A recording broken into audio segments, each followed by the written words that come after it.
I call to order the regular business meeting of the Lakewood City Council on June 24th at 7:11 p.m. Thank you everyone for being here tonight or joining us online. To connect with the council meeting, to connect in a way that you can leave notes and or see some of the information that we'll be working through this evening, you can find us at links that are lakewoodspeaks.org or lakewood.org/council videos. For online public comments, you may post comments of any length on lakewoodspeaks.org. That's an online forum for comments that we are leaving open and available through 10 a.m. tomorrow morning. That'll be Tuesday morning. Anyone who would like to address the city will be given the opportunity throughout the evening tonight, as we have several second reading ordinances, and then for general public comment for items not on the agenda towards the latter part of the evening after we get through those votes. With that, I will hand it over to the clerk. Will the clerk please call the roll? Mayor Strong. Here. Councilor Zolver. Here. Maya Guerrero is absent. Stewart. Here. Ryan. Yes. Charzai. Here. LeBure. Here. Nystrom. Here. Lowe. Here. Cruz. Councilor Cruz is absent. Councilor Sinks. Here. Mayor Strong, you have a quorum. Thank you. And for those who are able to stand, I would ask that you please do so now for the Pledge of Allegiance. Once we're finished there, please remain standing for a moment of silent prayer.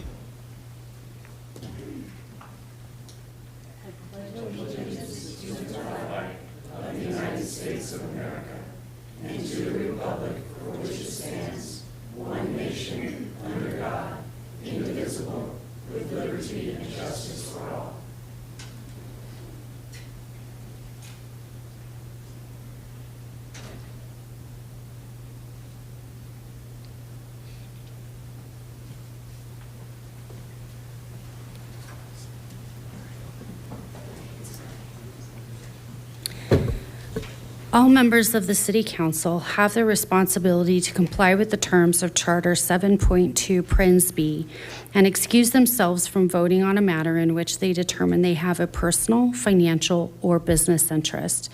The City Council is empowered by Charter 7.2 Parens B to agree by unanimous vote, excluding the member at issue, to excuse any member of the council from voting on a matter in which they determine such member has a personal, financial, or business interest.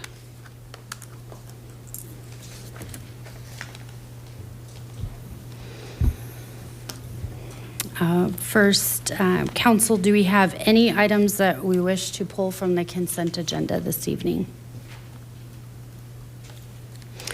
All right, with that, will the clerk please read the consent agenda into the record? The consent agenda includes the following items. Item 5, Resolution 2024-31, a resolution recognizing the outstanding service of City Attorney Allison McKinney Brown and authorizing a salary performance increase in acknowledgement thereof. Item 6, approving minutes of the City Council meetings. City Council special meeting April 22nd, 2024. City Council regular meeting April 22nd, 2024. City Council regular meeting May 13th, 2024.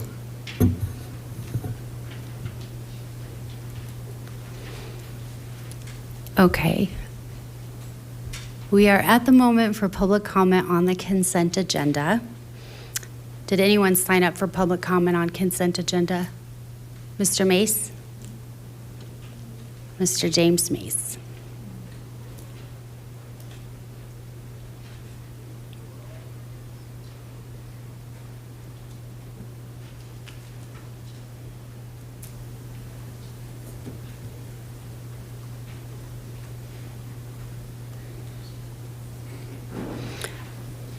For our attendees that are new joining us this evening, so public comment for this point is specifically to the resolution this evening and the meeting minutes that are all part of the consent agenda.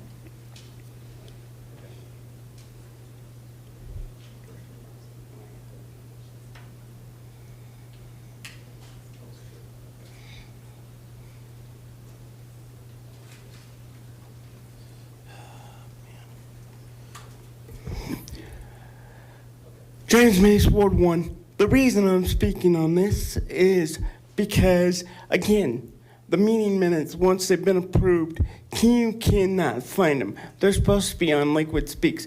But, again, they are hard to find on Lakewood Speaks. Somebody needs to walk me through this because of the simple fact it's very confusing of where they are.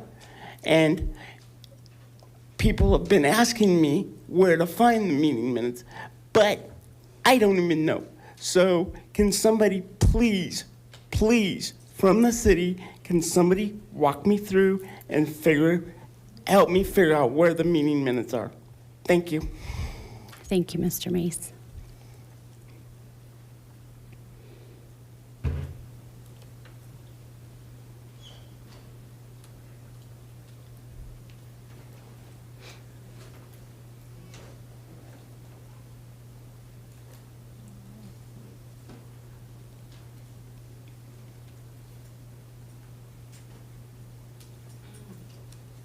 All right, thank you, everybody, for your patience this evening. And that is the only public comment we have on the consent agenda. So with that, can I have a motion? Mayor Strom, I move for the approval of City Council minutes and for adoption of resolutions, all of which are included in the consent agenda and introduced in the record by the City Clerk. Second. All right, thank you. Is there any discussion from council on the consent agenda this evening? All right, with that, we'll go ahead, please cast your votes.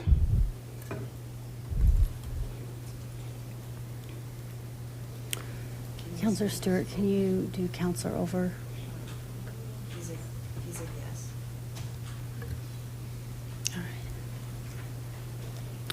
All right, and that passes 9 yeses, 0 nays.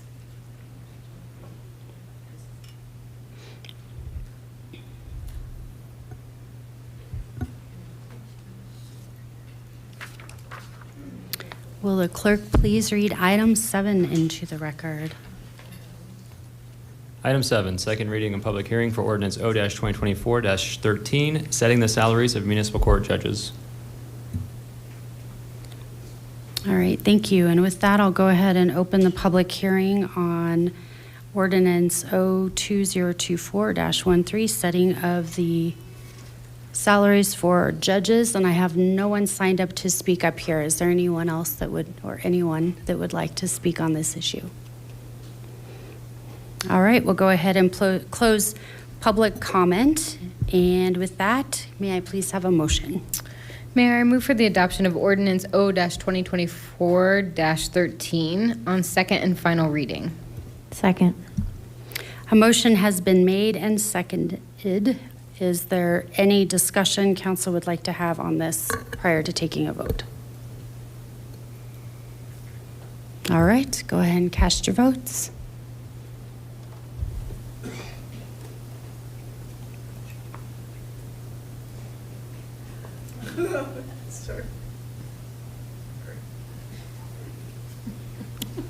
Okay, and that passes 9 yeses and 0 nays.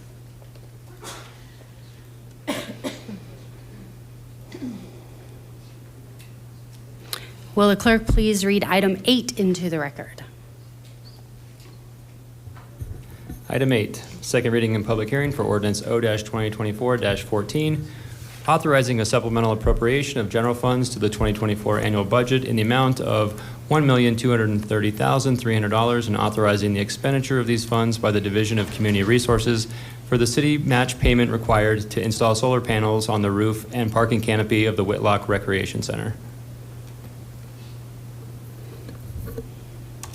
Okay, thank you. And with that, quick note for our attendees this evening here in person or online. There you will notice or would notice if you go into lakewoodspeaks.org and want to follow any of these topics, you'll see staff memos and a lot of supporting information, including a couple of videos on one of our items this evening. So we are voting without presentations on some of these items tonight, but there's a lot of information available online if anyone is curious and wants to dive in. With that, we do not have a staff presentation here in person, but we have Jeff Wong, our senior sustainability planner, that will be here available for council for any questions once we get into that. For this particular topic, I don't have anyone that has signed up on this for public comment this evening, but I'll go ahead and open the public hearing on this ordinance. Do we have anyone that wishes to speak on item number 8? All right. And with that, I will ask for a motion, please. Mayor, I move for the adoption of ordinance O-2024-14 on second and final reading. Second. Okay, thank you. And I did not state the public hearing is now closed. With that, council, do we have any questions, discussion on this particular topic before we proceed to a vote? Councilor Lowe. I just wanted to say I think this is an exciting ordinance to vote on, and I want to thank Mr. Wong and the rest of the staff for teeing this up for us. I mean, the fact that it's always really encouraging to see us getting competitive state funding to do this, and when you combine that with this expected significant reduction in CO2 emissions, I think it's 785,000 pounds per year. And also the ROI that the city can expect over the next 7 to 8 years. First of all, thanks for the memo that was posted on Lakewood Speaks. It was very helpful, really useful to have those numbers, and just really encouraging to see this move forward. So thank you for your work. Councilor LeBure. In that case, I would just add, I'm really excited about this. Glad we got this grant, and really excited to see this on top of the building when the project's done.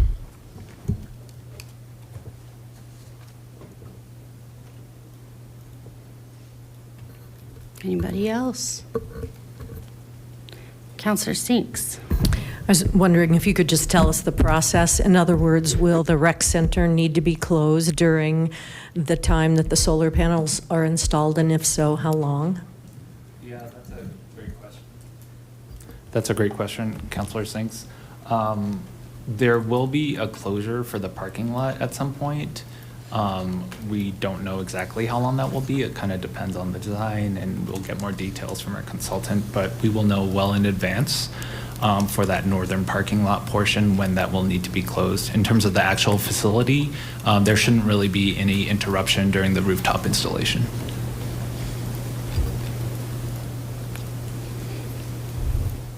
All right. And I want to echo also compliments on staff and all your work to get this grant money to do this very significant project that moves us forward to saving money and doing the right thing for the environment as well. We just got back from a conference last week, little sidebar here, but listening to so many of the things that other cities around Colorado have been doing. And it's so easy to be proud of all the work that Lakewood does as far as seeking these grants and really working to be more efficient in a number of different ways. So just a huge shout out to all of you guys that were involved with the planning. I know these grant processes are not easy. With that, we have a motion on the floor and a second, and why don't we go ahead and start the vote?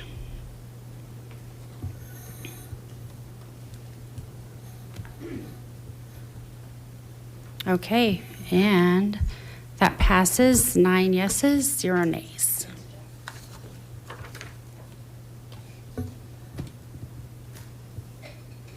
Will the clerk please read item 9 into the record? Item 9, public hearing and second reading for ordinance O-2024-15, authorizing the purchase of real property located at 1211 through 1215 Quail Street, 1303 Oak Street, and 10811 West Collins Avenue for property to expand the Public Works Maintenance Facility and acceptance of a deed or deeds therefore. All right, thank you very much. And this is the one ordinance this evening that we do have a presentation on. And with that, we will bring forward our Public Works Director, Max Kirschbaum, for a presentation.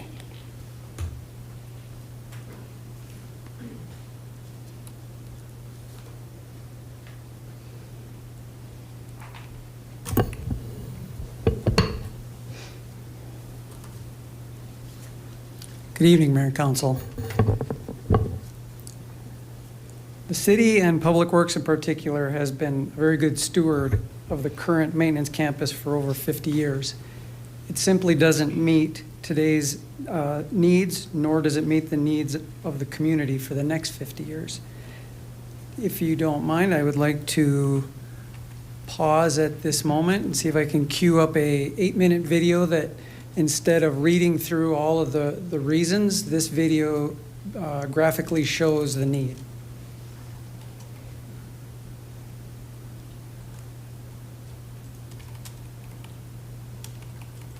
Hi, my name is Justin Rickett, Public Works Operations Manager for the City of Lakewood. Today, I'd like to take you on a quick tour to show you some of the current challenges we face with our current facility. Lakewood has grown significantly since the early 1970s, with 150% growth in population, land area, and street lane miles. We have outgrown our current facility space since the 1973 construction, adding additional services which include recycling, traffic signal maintenance, water utility, and we have also seen 9 times growth in city facility square footage maintained. Services provided by the 88 employees from the 9.99 acre site include street maintenance, snow and ice control, utilities maintenance, which includes water, sewer, and stormwater maintenance, building maintenance, roadway signs and markings, traffic signal maintenance, fleet maintenance, the Quail Street Recycling Center, and our fueling center, utilized by multiple public entities, including Jefferson County. Now we're in one of the drive lanes for the entrance to our facility. You can see that we lack the circulation space needed with all of the heavy equipment backing into this lane as vehicles are coming through. It not only presents safety hazards, but it's also a challenge for our team. The Building Maintenance Division has 12 vehicles parked on our location. They're all dangerously close to each other and present just another hazard backing in and out of these narrow drive lanes. And now I'd like to show you our salt storage building. Currently, it only holds about 50% of what we need to make it through a snow season, which forces us to store salt on an off-site location. The challenges of going to an off-site facility to pick up salt, it's just not efficient for our team. It costs money, fuel, time. It would be nice to have all of our salt in one location. We currently do not have a fabrication shop. As you can see, welding and other activities have to be performed out in the parking lot, which is a major inconvenience. And now I would like to show you our limited covered storage for our 6 street sweepers. As you can see here, we've got to pull them in this type of configuration just to get them inside the building. And you can see here some of the challenges just going in between the street sweepers here. It's pretty tight. It's really tight on the guys. Getting in and out of the equipment, it's really, really hard when you've got to pull vehicles out at the beginning of the day as well. As you can see, parking these street sweepers this close presents some real risks and challenges. Can you imagine trying to perform a pre-trip check on your equipment at the beginning of the day in this tight space? Or can you imagine trying to perform maintenance in here? It's really hard with this tight, limited space we have.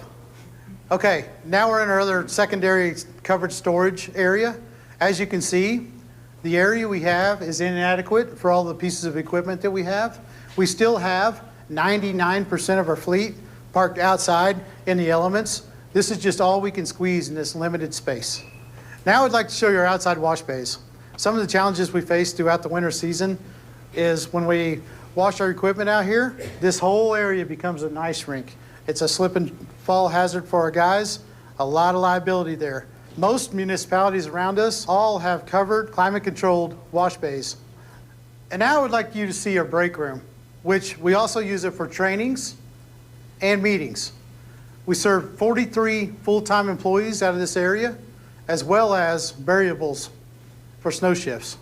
And during our training days, many times we've got employees standing at the back of the room because there's just not enough seats in this space. And now I'd like to show you our locker rooms. As you can see here, we've got 2 urinals and 1 restroom, 2 sinks, and these locker space here all serves 43 full-time employees. At the beginning of the day and the end of the day, this place gets really tight with 43 guys in here trying to change and get ready for their workday, and it presents some real challenges for our team. Our vehicles and equipment are currently stored outside, and really they should be stored indoors or under cover. Some of the risks include reduced equipment life expectancy, increased risk of employee injuries or mishaps, increased non-productive staff hours to clean vehicles of snow and ice, slower response times to emergencies, increased exposure to potential vandalism, reduced reliability of equipment and availability. As you can see here, from simple things like UV damage, you've got hoses that are frayed, it takes a toll on plastics, and if this equipment was stored inside, the life expectancy would be much longer. Now we're in the traffic division storage area. As you can see, with the truck parked in here, all of their supplies, it's really tight in here. They need more square footage as well. You can see that they've got things stacked on top of each other. With the limitations you see here, it really affects response time when they're responding to emergency situations. And now I would like to show you some of their workspace. As you can see here, these double as their desks and where they perform maintenance on equipment. It's very tight in here. And I'd like to show you over here, this is their break room, lunch area. It's pretty tight. You can see these small cubicles they had to work out of. As you see here, where they store their equipment, also they're performing their testing of this equipment as well. There's no room to move in here. It's just very tight for operations. Another example I'd like to show you for a traffic division is the restroom not only is a restroom, but it doubles as the kitchen sink. I'd like to show you the paint that we store in here. It's all temperature sensitive, and we cannot store it outside. So you can see how much square footage that is taken up by this paint storage. Not only that, they also store 5 big pieces of equipment in here, trucks and paint trucks, that take up every square foot of this area. It's very tight in here as well. We're now at fleet maintenance. As you can see, currently they have 15-foot wide bays. The industry standard is 25-foot wide. It makes working areas very cramped. Also, the head height of the doors as you come in, you can see how tall this equipment is. They have to adjust everything just to not hit the top of the bay doors. As you can see over here, we've got other large equipment that they have to work on in the middle of the aisle, not in an actual work bay. It's a real inconvenience for them to have to do this because we can't cycle vehicles in and out the 2 bay doors. When we bring in our snow and ice equipment, our big wing plow trucks, they cannot fit in a regular sized bay that they have. We can't put the wing plow down. We're restricted by space. It just doesn't work. In 1998, fleet was comprised of 485 total pieces of equipment, both registered and non-registered. In 2024, we currently have 749 and growing as demand dictates. Now we're at our fuel island. I'd like to show you what it looks like. You could imagine 26 snowplow trucks out here at the same time trying to get diesel fuel after and before a snow shift. The line goes all the way around the building when we try to fuel these trucks up. We only have 4 diesel pumps. We share this location with Jefferson County Public Schools. You can imagine all of our equipment coming in to try to fuel and sharing this space with Jefferson County Public Schools.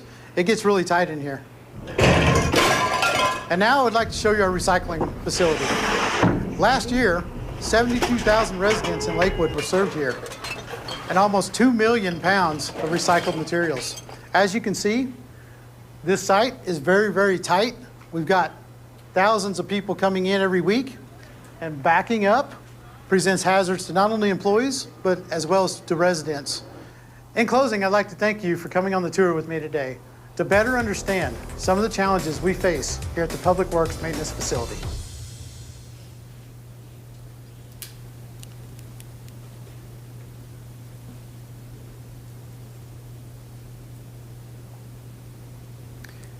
Going back to the 2018-2019 timeframe, staff has evaluated about 12 different properties for potential purchase. All of these were eliminated for one reason or another based on set criteria that were established or the belief on the availability for sale of those properties. The property that's being considered before you tonight is a private property owned by Tarumo BCT. The city has been engaged with Tarumo since August of 2022 on this property acquisition presented before you tonight. Oops. This aerial view is looking northeast, and you can see the RTD W line is shown in a magenta line about a half a mile south of Colfax Avenue. The existing maintenance campus is shaded in green. It is about 10 acres in total size. The proposed property for acquisition is that shaded in blue, and it is about 18 acres total, divided by Quail Street, and it's about 2 blocks north of our existing operating location. All the property in this proposed acquisition is zoned Light Industrial Research and Development, LIRD, and our intended use of this property is consistent with that zoning.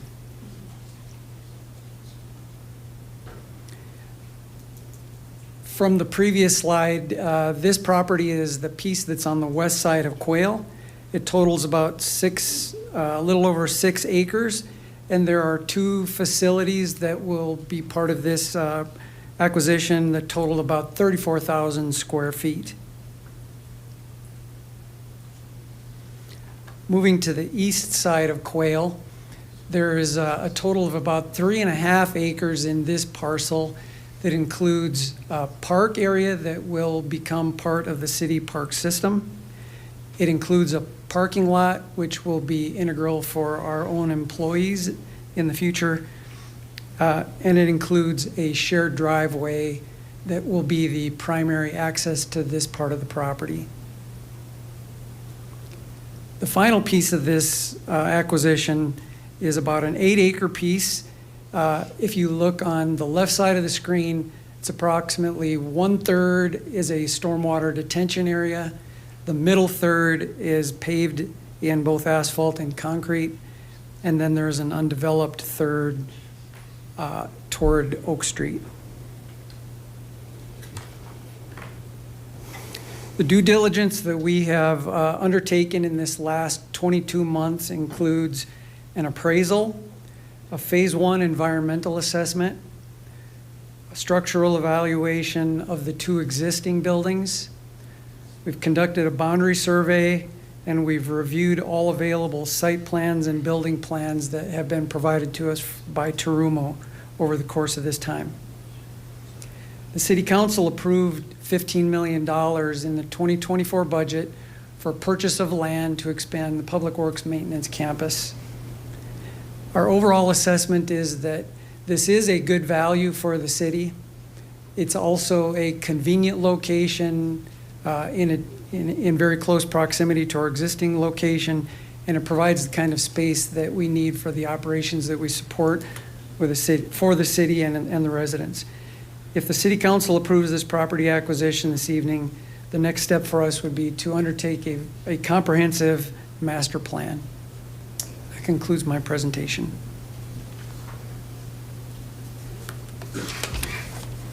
Thank you, Mr. Kirschbaum and Mr. Ricketts for starring in our video this evening. With that, we'll go ahead and open the public hearing, and I do have one person signed up for public comment on this topic this evening, Nina Hoffert. And Ms. Hoffert, if you could kick us off with your name and address, or name and ward, and Sure. we'll start the clock for 3 minutes. Okay. Good evening, Mayor and Council. Nina Hoffert, resident of Ward 3. In my previous life, I was a Lakewood Fleet Management employee for more than 30 years, including 11 years as fleet manager before retiring in 2020. I'm here this evening to encourage you to support the ordinance for the purchase of 3 parcels to increase the capacity for essential city maintenance operations. Maintenance operations in this country, and maybe all over the world, are invisible until something goes wrong. As long as everything is functioning well, maintenance is often out of sight, out of mind. It's not the newest park with the most beautiful views. It's not where desperately needed shelter and housing occurs.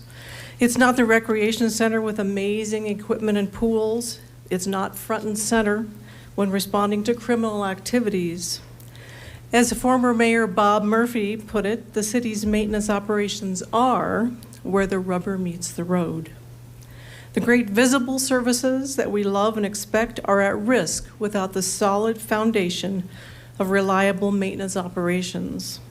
A few years ago, when I was giving annual public tours of the fuel facility and the fleet maintenance building as part of the program formerly known as Civics 101, believe it or not, there was at least one person in each group who expressed surprise that police cars even needed maintenance. It had never occurred to them that there is a large and, as you know, very expensive industry that is required to support all of the visible services that we expect from a municipal operation.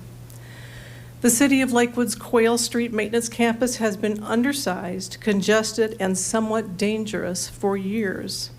The information provided in the staff memo and the video are not exaggerations. We had been working to find solutions to these issues for several years before I left, and I would like to commend staff for taking advantage of this amazing opportunity, because siting a maintenance operation in anything other than an industrial area in Lakewood seemed like an impossible challenge. Expanding maintenance operations into these additional parcels will serve the city well into the foreseeable future. Please vote yes to maintain the maintenance operations of Lakewood. Thank you. Thank you. Do we have anyone else that wishes to speak on this topic this evening? Nope. Okay, and with that, we'll re-point out that public comment can be received on lakewoodspeaks.org. We do have at least one on this topic in there already on that. So anybody that would like to leave a comment later can definitely do so up until 10 a.m. tomorrow. With that being said, we'll go ahead and close the public hearing, and may I have a motion on this item? Mayor, I move for the adoption of ordinance O-2024-15 on second and final reading. Second. All right, a motion has been made and seconded. At this time, we'll open up the floor for council comments and questions. And with that, I have Councilor Sinks. Thank you. Yeah, I drove by there today, and yeah, great business park, great area for increasing our maintenance. My question is, especially parcels 2 and 3, I'm not sure about parcel 1, but so there are buildings on those parcels. Are those buildings going to be like retrofitted or just used as is, or talk to us about the buildings there too? There are the 2 facilities that are there, total about 35,000 square feet in size, 34,000 square feet, excuse me. One of them, 1211, is primarily a warehouse facility, so a lot of open cube space. The other facility is a combination office space, meeting space. There's some lab space. There is a loading dock on that facility. And this is why we conducted the structural assessment of those facilities to determine their integrity and their potential reuse. They were both built in about 1970, so they too are aged, and so it was important to do that structural assessment, and we are comfortable that they are usable. However, it will be important for us to undertake this master plan, because that is the process by which we'll determine what is the best use of the property, what's the most efficient use of the property, what would be a potential phasing plan for construction, retrofitting, or reuse of those facilities. So those decisions haven't been made, but there is ample space that I would hope would be part of a plan to minimize our cost to get operational. Great, thank you. Councilor Olver. Thank you, Mayor. Max, could you tell us why you picked this location over other locations? I don't disagree at all that we need a bigger facility. I do agree with that. I've seen our trucks parked out along C-470 in Bear Creek Lake Park. We seem to be parking a lot of trucks out there right now. But there's definitely problems with this site, in my view, and probably a lot of other councilors too, because this council and the last council have spent a lot of time trying to get as much residential units built as possible, and you don't have to look far to realize that the primary space for that is along light rail. And you're talking about taking some area that is adjacent to a light rail station and putting your facility there or our facility there. And I would think that place is just perfect for multifamily high-rise apartments. And so I'm kind of wondering how in the world you came up with this site opposed to other ones. There's a few answers to that question, Councilor Over. First of all of the property that's included in this potential purchase is already zoned light industrial R&D. It's not zoned for any other use other than light industrial. And there are not many spaces left within the city that are suitable for that kind of use or development. So in that regard, this is an ideal spot.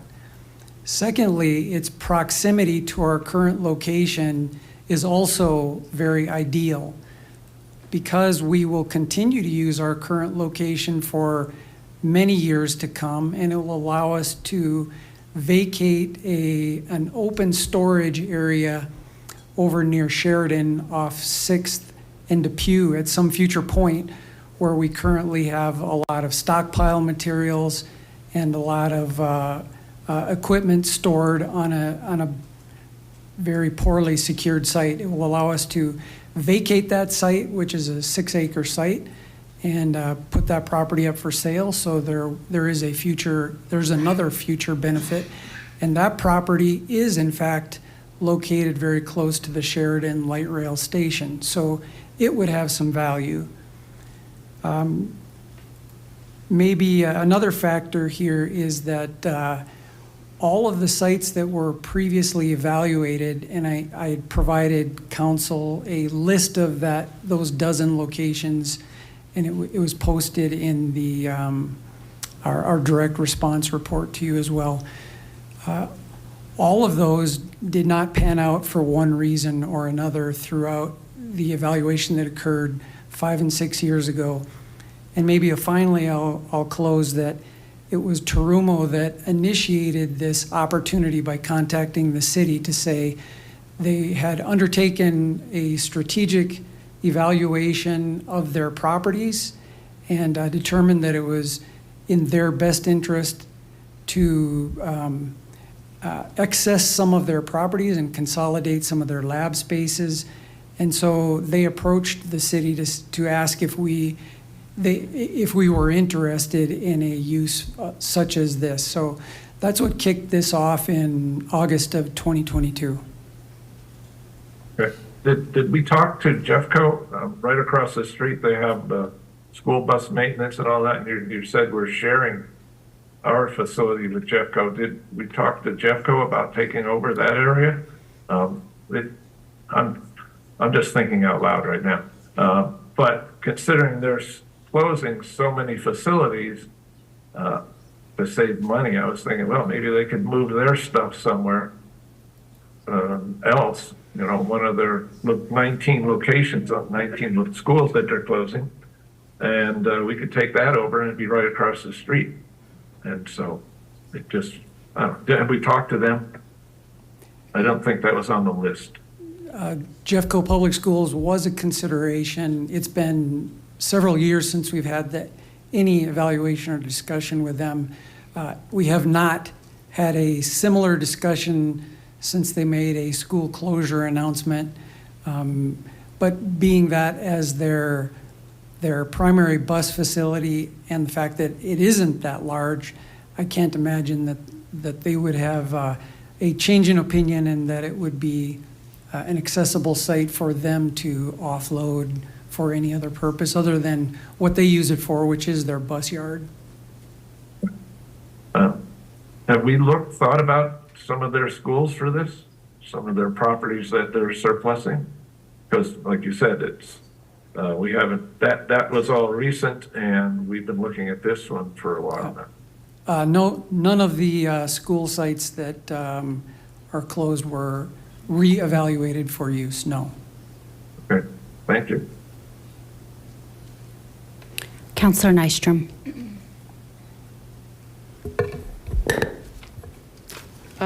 Thank you for the presentation. It was very helpful. I am interested, I do share Councillor Olver's concerns about the location, the proximity to the light rail, and the expectation by the state that we start developing more apartments along light rail locations.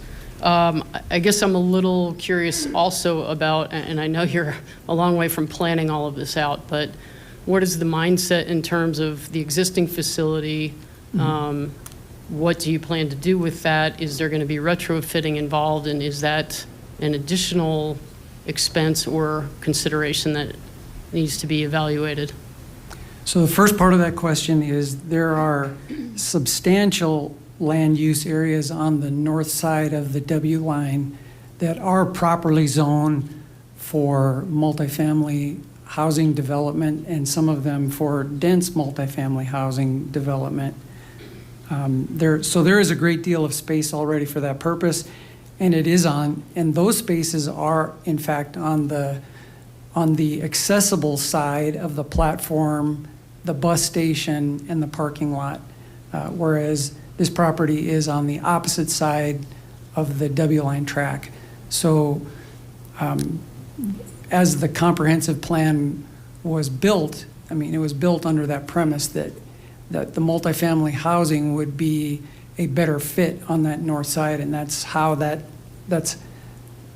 it's presently zoned, to allow for those mixed uses to include multifamily housing.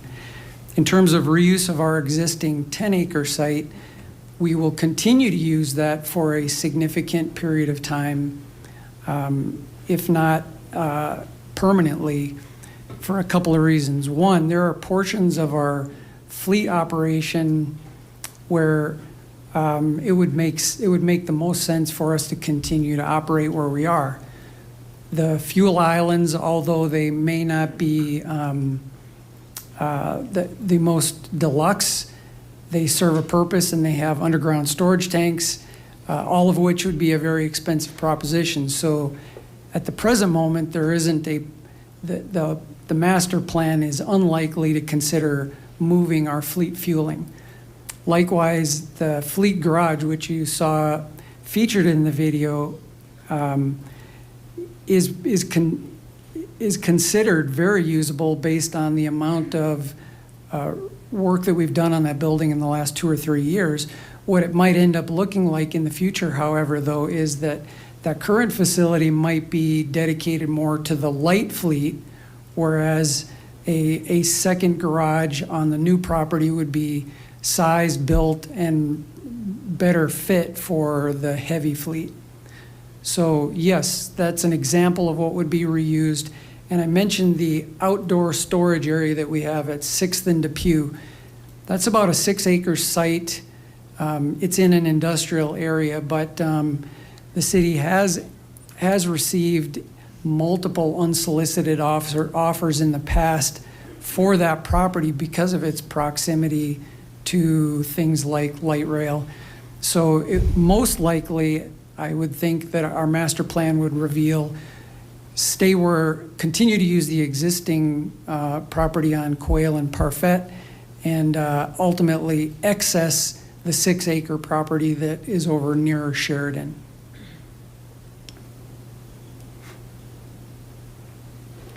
Councilor Ryan. Thank you very much for this presentation, and thank you for putting so much effort into putting the material on Lakewood Speaks. I think after watching the video that we just watched and the other materials, there's no question that you need a bigger facility. I mean, that goes without saying. I think Councilor Over and others have raised some questions about the location. I want to just address some of those things because I'm feeling much more comfortable with the answers in this, but I want to make sure that I'm clear and that everyone has the same facts that I believe that I've received. North of the line, we have a lot of locations for multifamily along that rail line, correct? That's correct. There's numerous zoning classifications that include and allow multifamily housing development. And given that the property that you're looking at purchasing is zoned industrial, that's one of the reasons, frankly, that the city's been able to acquire it as opposed to a developer, correct? That's correct. And Tarumo themselves are very well aware of that. And of course, that went into the purchase price as well. Absolutely. Okay. And given that it isn't an industrial, the other areas that you were looking at and some of the areas that have been suggested, such as the closed schools, which are largely residential, whether they're R1 or whether they're multifamily, I suspect that having a maintenance facility in a residential area would cause some grief and concern amongst the neighbors where that would go in, if we were to choose one of those locations instead. I would think that would be an issue for neighbors, yes. And other than this area, what other areas in Lakewood, just in a very high-level general sense, would we be able to say are zoned industrial? So I'm not aware that there's very many areas in the city that are zoned industrial. I don't have that information in front of me. I think that's pretty easy for us to get back to you with if you would like. I think the comp plan probably does a good job of identifying even by acreage what those totals are. I just don't know what they are off the top of my head. We'll try it this way then. It's fair to say that there are very limited areas in the city of Lakewood which are zoned industrial, which would be, which a facility like this would make sense. That's a very true statement. And the other part of that is proximity. So it wouldn't be the most efficient operation for us if we were, say, spread out from the northwest to the southeast corners of the city on properties that perhaps might fit the zoning classification. That's one of the things that is most appealing about this location is that, number one, it's central, and number two, it's proximate to our current location. I think that's an excellent point, and thank you for emphasizing that. I want to switch over just a little bit. So in the presentation that we just watched, there was a brief reference to a park, and some of the other materials reference maybe expanding or building a new recycling center. Could you elaborate on those two things for us? Sure. The park property became available as part of the discussions with Tarumo. And I have spoken with Kit Newland, our Community Resources Director, who has indicated that, yes, they will bring that into the park system. So that's 2 acres that'll go into parkland, and a plan will be developed for best use of that property. At the moment, it has a hard court surface. It has a sand court, I think a volleyball court surface. It has a pavilion and some exercise areas. That doesn't mean that's how it would continue to be used in the future, but as part of a nearly 18-acre deal, that 2 acres of park was also a very good price as part of this consideration. I'm sorry, I think I missed the second part of your question. I think, so the recycling center is the second piece. Recycling center. The recycling center, as you saw, certainly has challenges. Anybody who's a frequent user there knows that a pull-through style would certainly be preferable. So in our master plan process, that will certainly be a consideration to see if there's a piece of that property that we can maybe improve the recycle center in its ability to serve the community and to be a safer location. It's distressing at times to see vehicles, especially on a busy day, and there are days when traffic is backed up to get into it, where cars are pulling out, backing in, backing out, and entering and exiting on the same gate. It's certainly not ideal.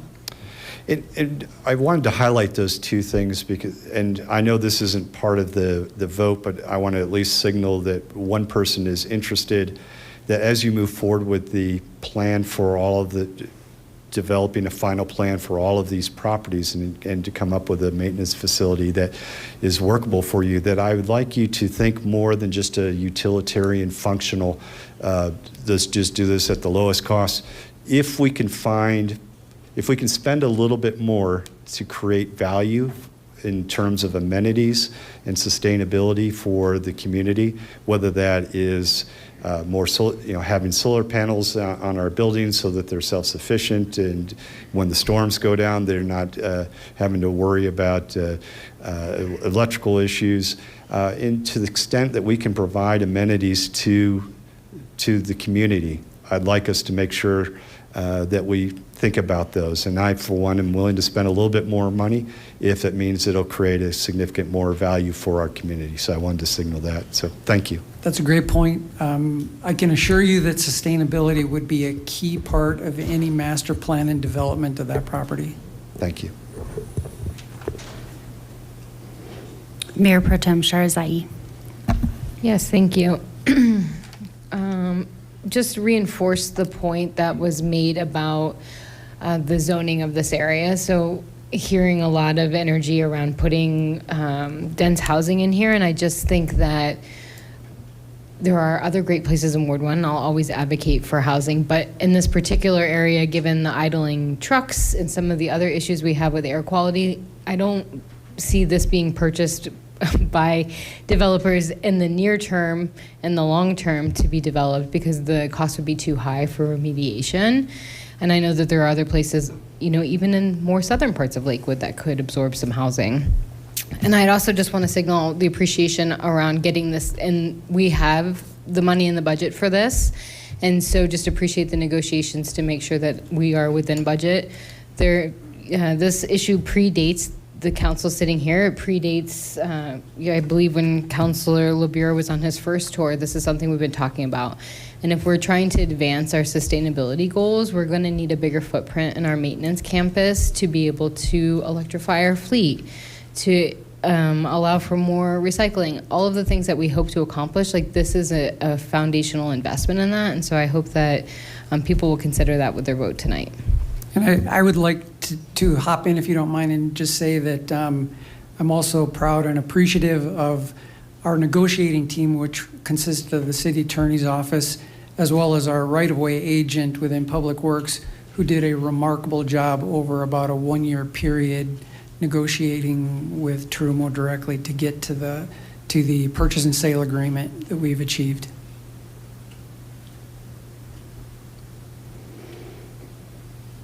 Councilor LeBure. Thank you, Mayor. Just want to make a comment that I just wanted to echo what Councilor Ryan and Sharazai, Mayor Pro Tem, just stated. I think future-proofing, obviously, a property and making sure that we're ready for electrification of maintenance equipment and vehicles and hybridization of police fleet and different things like that. Certainly something that I'm interested in doing and would certainly be willing to invest more to make sure that we're really thinking long-term down the road. And I will just admit that, you know, these kind of votes on equipment, city equipment, certainly give me a little heartburn because obviously we all want to invest in our community with sidewalks and, you know, protected bike lanes and rec centers and all that kind of stuff. But at the same time, I do recognize, and our deputy city manager helped get me over the hump on some discussions on this last week. And I do recognize that we really need to have a world-class facility to be able to deliver world-class services and infrastructure. And so I was looking forward to supporting this and hopefully more investment in the community as well with our next budget coming up and future projects. And as a council coming up with new ideas and new strategies to be able to deliver more and better services to our residents. So I just want to make that comment. And thanks for coming here and giving us a great presentation. Thank you. Councilor Lowe. Thank you, Mayor. Just one quick question, Mr. Kirschbaum, and I think you actually alluded to this just a moment ago. I'm looking at one line in the memo we all received that says the purchase price is less than the appraisal value obtained by the city. So I think you kind of were referencing that already with the discussions that have happened with Trumo and the good work the city has done to negotiate that. That seems like good news. It also seems just a little surprising to me, although perhaps it shouldn't be that we're getting it at a price below the appraised value. Could you just say a little bit more about how that came to happen? I would say, yes, we are a fair number below the appraised value. In terms of fairness with Trumo as a negotiating partner, we gave them that appraisal. They've had it from the beginning, so they knew what those numbers looked like. We negotiated to this number in part because we were willing and they were willing to include all 18 acres, both sides of Quail Street. I think if we would have parceled it out, we wouldn't have gotten to that point. Got it. Well, thank you for the presentation and the information. I plan to support it and would just echo what the other counselors have said. Appreciate the diligence that I think a number of counselors have done on this, and would certainly be for making sure as this is a big piece of business, to be sure, and a significant expenditure of funds. So I'm convinced of the value to the city, and certainly if there are ways that we can also improve the neighborhood as we go along here, I certainly agree with what's been said that would be a good thing to do. Councillor Stewart.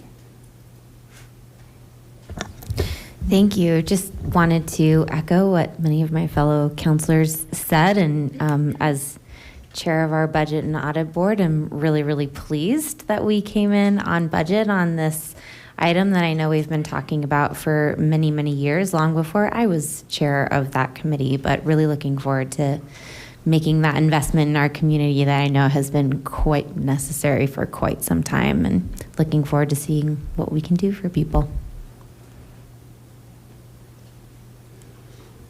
All right, and I will finish us off. I am very excited about adding to this. One of the comments that we hear the most, I think, that lands in our inboxes are typically two things, maybe potholes and snow plowing. And what really caught my attention in here was the level of lack of efficiency that is right now in existence, with the fact that so much time is spent shuttling vehicles in and out and de-icing and things that really could be changed up to quite a bit improve efficiency. So in this period where staffing is a challenge across all industries, it was really exciting to think about the fact that this not only will increase the lifespan of our fleet, it will enable us to increase also, potential infrastructure as we're looking to electrify the fleet, but to really be able to respond better for our residents in ways that, most of our residents, the way that they need the city to show up is to be there on their streets to fill those potholes and to plow those streets. So very excited, and I want to send a huge shout out to staff, as I know this has been years and years in the making.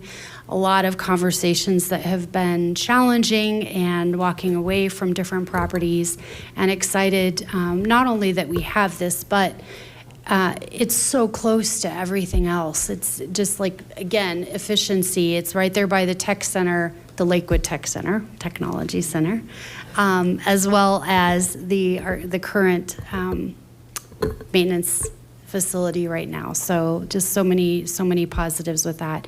And with that, council, we'll go ahead and place our vote.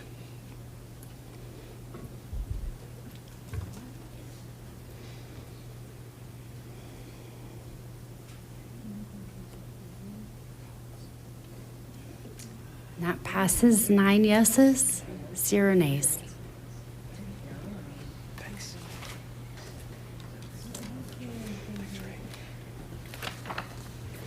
All right, moving on to item number 11. Will the clerk please read item 11 into the record? Thank you, Mr. Kirschbaum. Oh, Yeah, did I think skip? we're on 10. Sorry, I go to my Okay. paper copy here. Sorry, I left the coffee at home. Item 10, please. Item 10, public hearing and second reading on ordinance O-2024-16, authorizing the city of Lakewood to acquire certain real property, including a building and a surface lots at 7898 and 8000 West Colfax Avenue in Lakewood, Colorado, 80214, subject to contingencies and approvals related to a Colorado Department of Local Affairs grant for the purpose, renovation, and operation of a navigation center to serve the unhoused.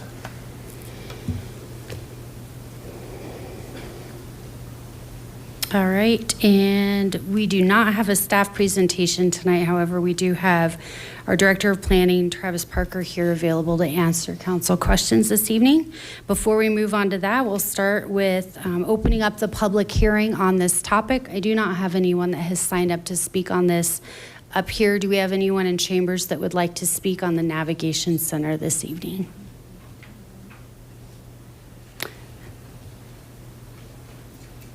Mr. Rob, we have one to add. Do I have to sign in, or can I just come up? Do you have a sheet? You can sign in after. Okay, great, thank you. Hi, counselors. Thank you for opening up the public comments for each of these ordinances. My name is Karen Sweeney Tucker. I'm from Ward 1. I am really interested in hearing more about the Navigation Center, my awareness of moving forward with this citywide plan was that there was going to be an additional location, not just the one that's already in existence off of Colfax. And so I just wanted to know more about that. If that was going to be down towards Colorado Mills, I think was maybe what was talked about, or no? Oh, I may have been completely misinformed, but I am looking forward to learning more about how the Navigation Center is working either alongside the Action Center, or how these community resources and locations in and around Lakewood that are vacant or are not being of use, how they can also become community resources and places to go for either our unhoused or bringing people and organizing people together in our city and within our different wards. So I'm just looking forward to hearing more about that. I didn't realize that there wasn't going to be a different location. So thank you. Thank you. And when you sign out, be sure to leave your contact information. We'll have someone on staff reach out and answer those questions for you. All right, with that, we'll go ahead and close the public hearing. And may I have a motion on this item, please?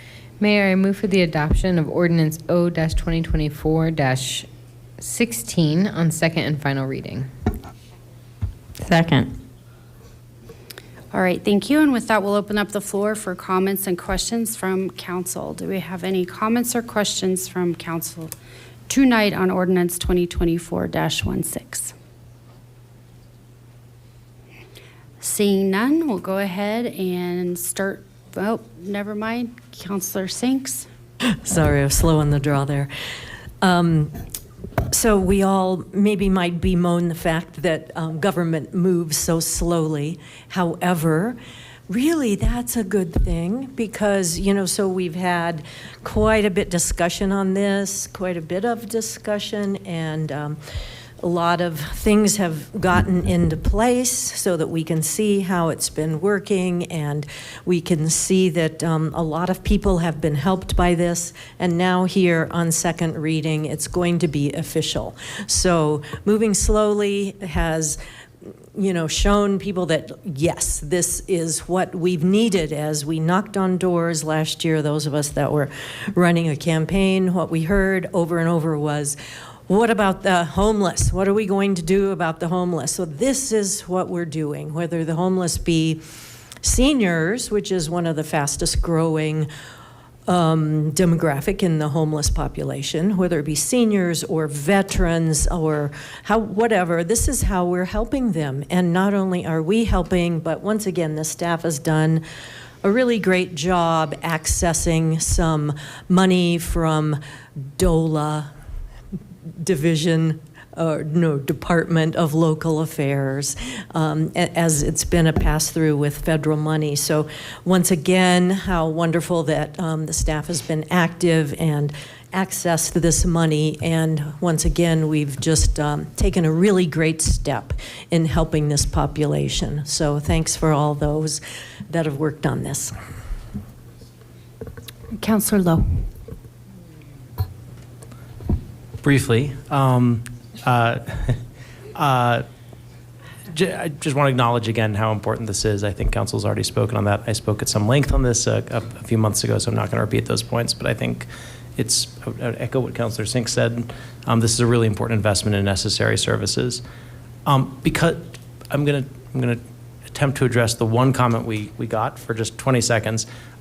I think one of the things that's been discussed in the public domain with the city is that we would very much like to see another navigation center open up somewhere else in Jefferson County. One of the things that we have heard is that there is an enormous need for this, that we have routinely over the course of the last winter, as this became used for as an emergency weather shelter, that we were reaching the 50-bed cap, and there was an overflow need. So, frankly, I have encouraged some of our colleagues in other cities to do everything possible to to move forward with opening up a second navigation center, and I'm hoping that whether working with other cities or working with the county, we can identify a solution on that. I am, as I think is probably clear, a very enthusiastic yes vote. I do have one question, Mr. Parker. One thing I think that's emerged in conversations with Recovery Works is some angst that the construction schedule to do some of these really important and needed improvements to the navigation center, adding these beds, adding the showers that will ultimately really invest in the infrastructure, make it stronger, could potentially coincide with next winter. So this may well be a question directed to Mr. Ginsburg or others at Recovery Works. I don't want to put you on the spot, but I wondered if you just had an update for council on what the expected timing of these renovations is and whether that could potentially complicate emergency cold weather. I don't. We're working through that now, and we're certainly aware of that concern, and we want to work around that. I think ideally we would be doing the renovations between this coming winter and the following winter, so that we can avoid that cold season, but it remains to be seen, working through the contracting with DOLA and the closing on the site. There's just a lot of moving pieces. I'm sure. I think Ms. Hodson had a Can I add comment. just a little bit to that kind of late breaking news? The county understands that there may be a lack of shelter during the tough, the winter season. So they're also stepping forward and looking at solutions. And it sounds as if this is real this time and that they're going to be able to come up with something. So I have a meeting with the county manager next week and should have some information that'll be really helpful for that kind of dangerous time of our year. Well, and I feel fairly confident I'm speaking for quite a few other folks on council on this. I mean, I'm very enthusiastic about that. I'm fully supportive of this ordinance. It needs to be improved ASAP. If there are ways to coordinate with Recovery Works to make sure to try to do what we can to mitigate impact on having that available in the next winter. I see Mr. Goldstein back there. I know Mr. Goldstein has done a ton of work on this, but having that available, I think, is a really important resource. And certainly, I appreciate, Ms. Hodson, all the work you're doing with some of your counterparts around the county. If we don't have that facility available for part of the winter, we really, really need a second option. And even if we do have it available, we know from the updates we've been getting from you all that we really need a second place that we can start directing folks efficiently when we hit capacity. So appreciate that being a priority. All right, we'll move forward for a vote. Please cast your vote.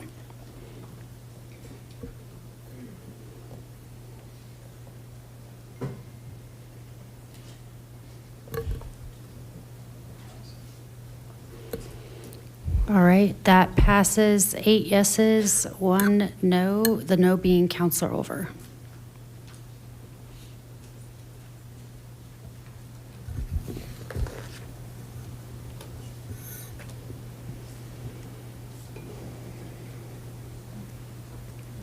With that, will the clerk please read item 11 into the record?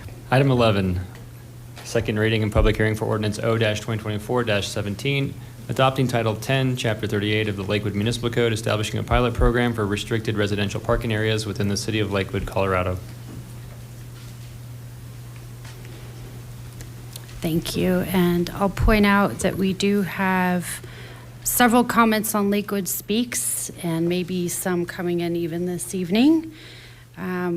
We do not have a presentation this evening in person, but we do on Lakewood Speaks, in addition to a number of other documents available on this particular topic, especially for our residents that are here or joining us online that are looking to learn a little bit more as you may be joining this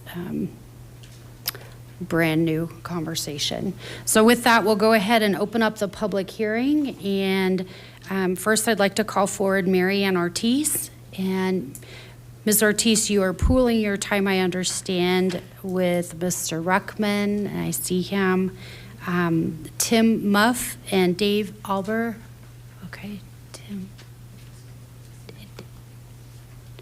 Dave Alber?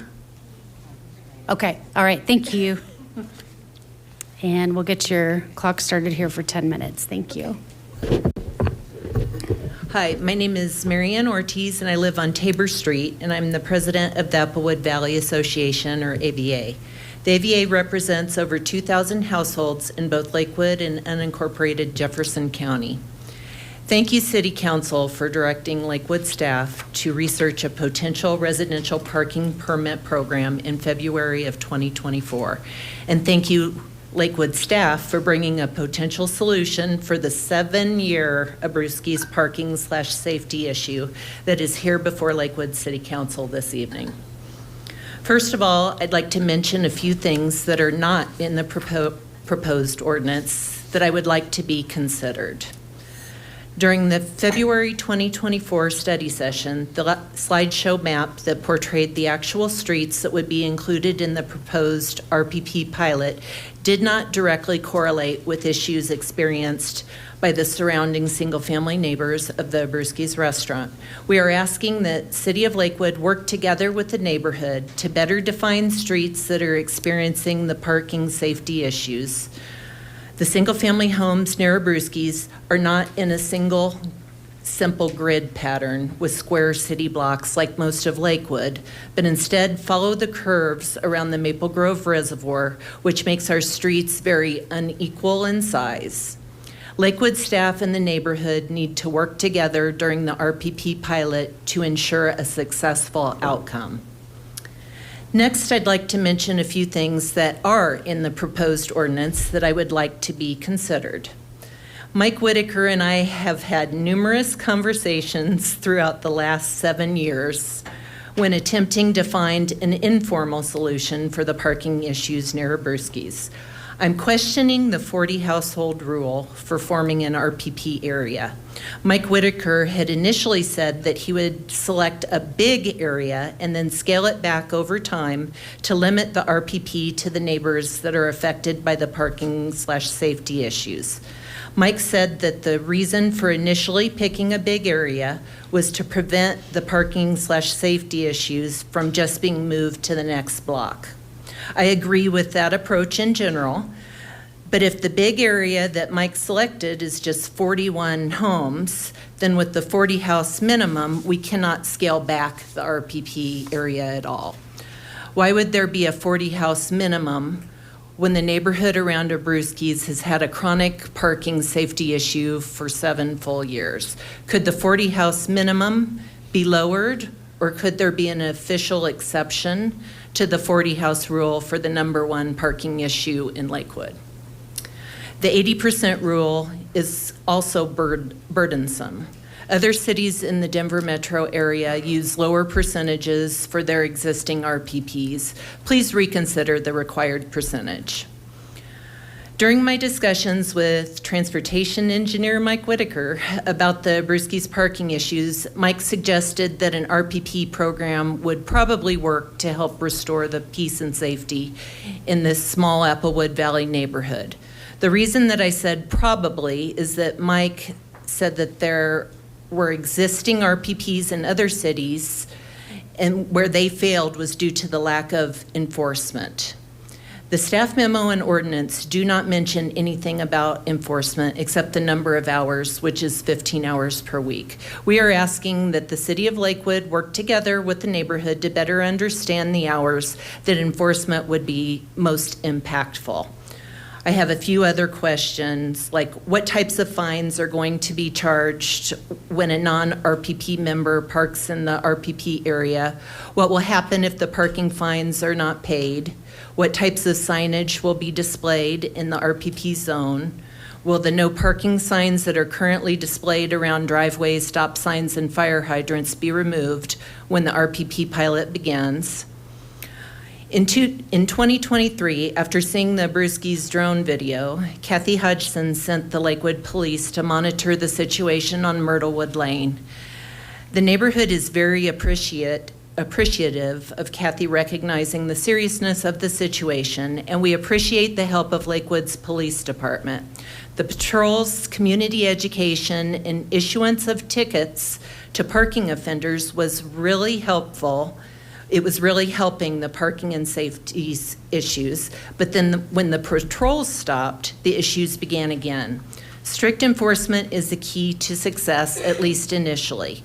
At this point, Abruzzi's patrons have been parking in the neighborhood for 7 full years, and it is going to take strict enforcement to correct the behavior, at least temporarily.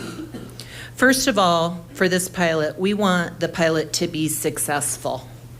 According to the recent parking study, there are also other numerous areas where an RPP could be helpful. It would be ideal to have a couple different RPP pilots running simultaneously to reduce costs for enforcement. Thank you. Thank you.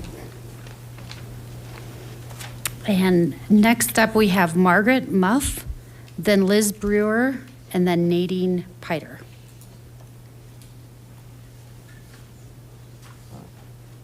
And if you'll start with your name and address, or name and ward, and then we'll start for 3 minutes. Great, thank you. Good evening. My name's Margaret Muff. I live on Myrtlewood Lane, Lakewood, Ward 1, with my husband and 3 children. I'm here to provide comment on the pilot residential parking permit program, and I want to thank Mike Whitaker and Max Kirschbaum and the city staff for the work that they did leading up to that February 5th study session and the recommendations and review that they provided. And I also want to express my appreciation for all of you for considering our safety and quality of life issues and acknowledging that problem and directing a pilot. So thank you. We really appreciate that. At that February session, staff, I believe, recommended that the parking area should extend at least or around 1,000 feet from the restaurant. And so I just want to ensure that even though we're going to be hopefully helped by, address the negative issues today that are impacting us, of course, we don't want to create issues for the future. So I love the idea of it being broad and scaled back rather than, oops, we just pushed the problem. So I'm hoping for a more defined area. I don't see that in the ordinance or the staff memo. So I would just ask or request that we confirm it includes West 23rd Avenue and Myrtlewood Lane, Rosewood Drive, Applewood Drive, and Willow Lane. We might meet that 40 household requirement, but I'm also concerned that I'm not sure where that number comes from. So if it's not arbitrary or there's reasoning behind that, maybe just some information would be helpful. When I first read the ordinance, it struck me that it was a little unnecessarily complex, but I don't read a lot of ordinances, so that's probably user error. When I read it, though, I thought what I really need to know is how will this be enforced to ensure success. One of the things that stood out to me is section 1038.050, and it seems to me that you may want to give the traffic engineer some flexibility as far as the number of residential permits. It talks about a total of 3, but I might suggest that you allow for a total number of registered vehicles if it's owner occupied.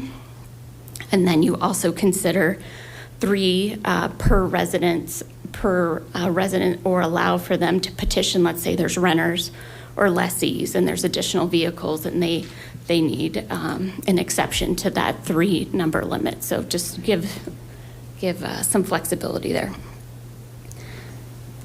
I do want to talk about the percentage a little bit, and I completely agree that we need community buy-in. And so as I was reading through, section 1038.070B, it talks about making it very clear to all residents, full disclosure as far as here's protections for you and here's your responsibilities, here are the restrictions. For me, I think it's possible that our neighbors on adjacent or adjoining streets may not feel the same urgency as we do. Ms. Muff, I'm sorry, your yeah. time's expired. Oh, well, thank you so much. I have more to say. Maybe I can chat with you later. Thank you. Thank you. Liz Brewer.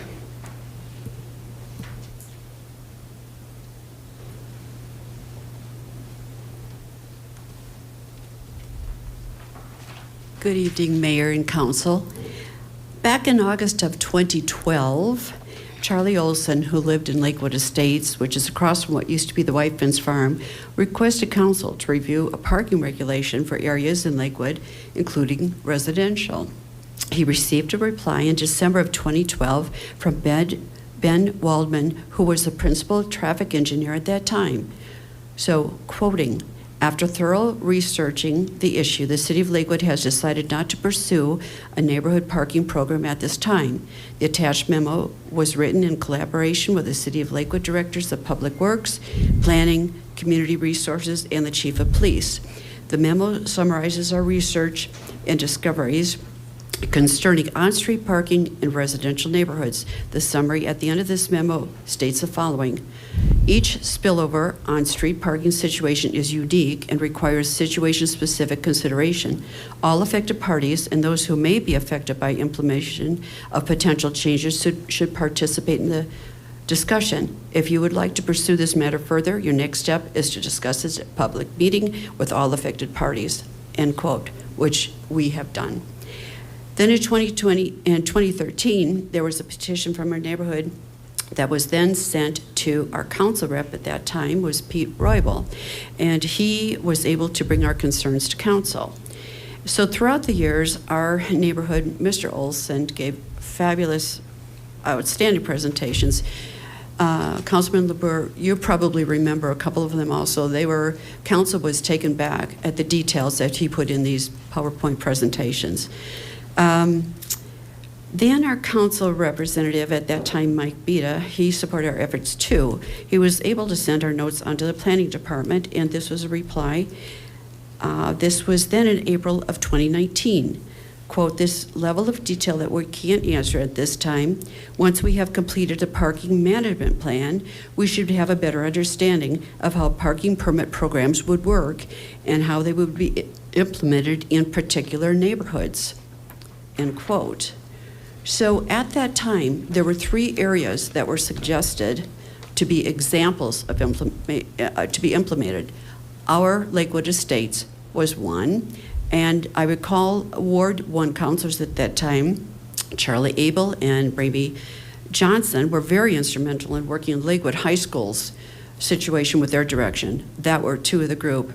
So continues COVID happened, a lot of committees changed, the diverse community changed. We would just like to know now where Lakewood Estates finally 1 sits in this scenario with this proposed ordinance. Thank you all. Thank you, Ms. Brewer. Nadine Piter.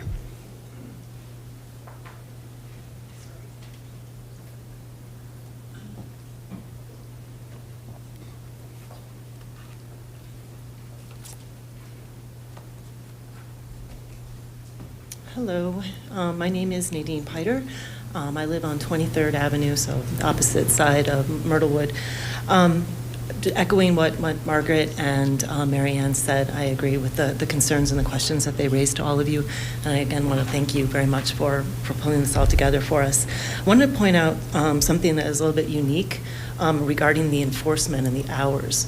So 23rd Avenue is only 4 households, and we are also what we call the back door or the employee parking lot for the restaurant. So all the employees park there. I don't know if you guys know this, but I do. They start arriving at 6:30 in the morning, and sometimes they don't leave until after 11 o'clock at night. Now, in the ordinance, there's it's for businesses, parks, schools. I guess in the enforcement, just be mindful of the hours that you consider for enforcing, because it might be outside what we consider normal business hours. So, thank you very much. Thank you.